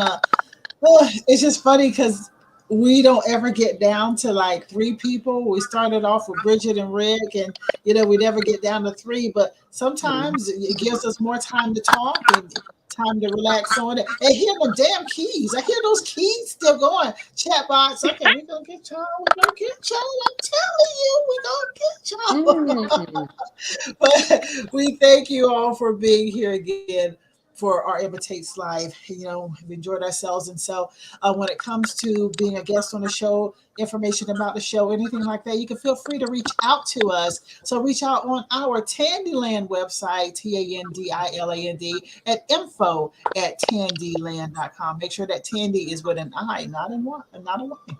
Also, if you want a Gmail person, you want to reach out to us on Gmail, it's Tandy Girl. You see in the corner under my name, Tandy Girl, AIL. Imitates Life, that is, at gmail.com. And be sure to just let us know what you think. And like I said, if you want to be a guest here or the Soul Spotlight, y'all, I'm going to start back the Soul Spotlight. I'm going to because I just took a break. There's so many things that were going on in my world, and I just couldn't take so many times to be taping and everything. But I am going to start it back here within the next couple of weeks here. So stay tuned for that, okay? But as we always say in parting, good things come to those who believe. Better things come to those who are patient.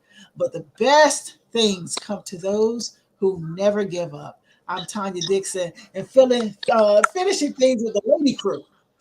Got a lady crew here tonight, and I hope that you all have enjoyed this. You have a beautiful week, and we'll see you next time on Art Imitates Live. All right, see y'all. Good night. Bye.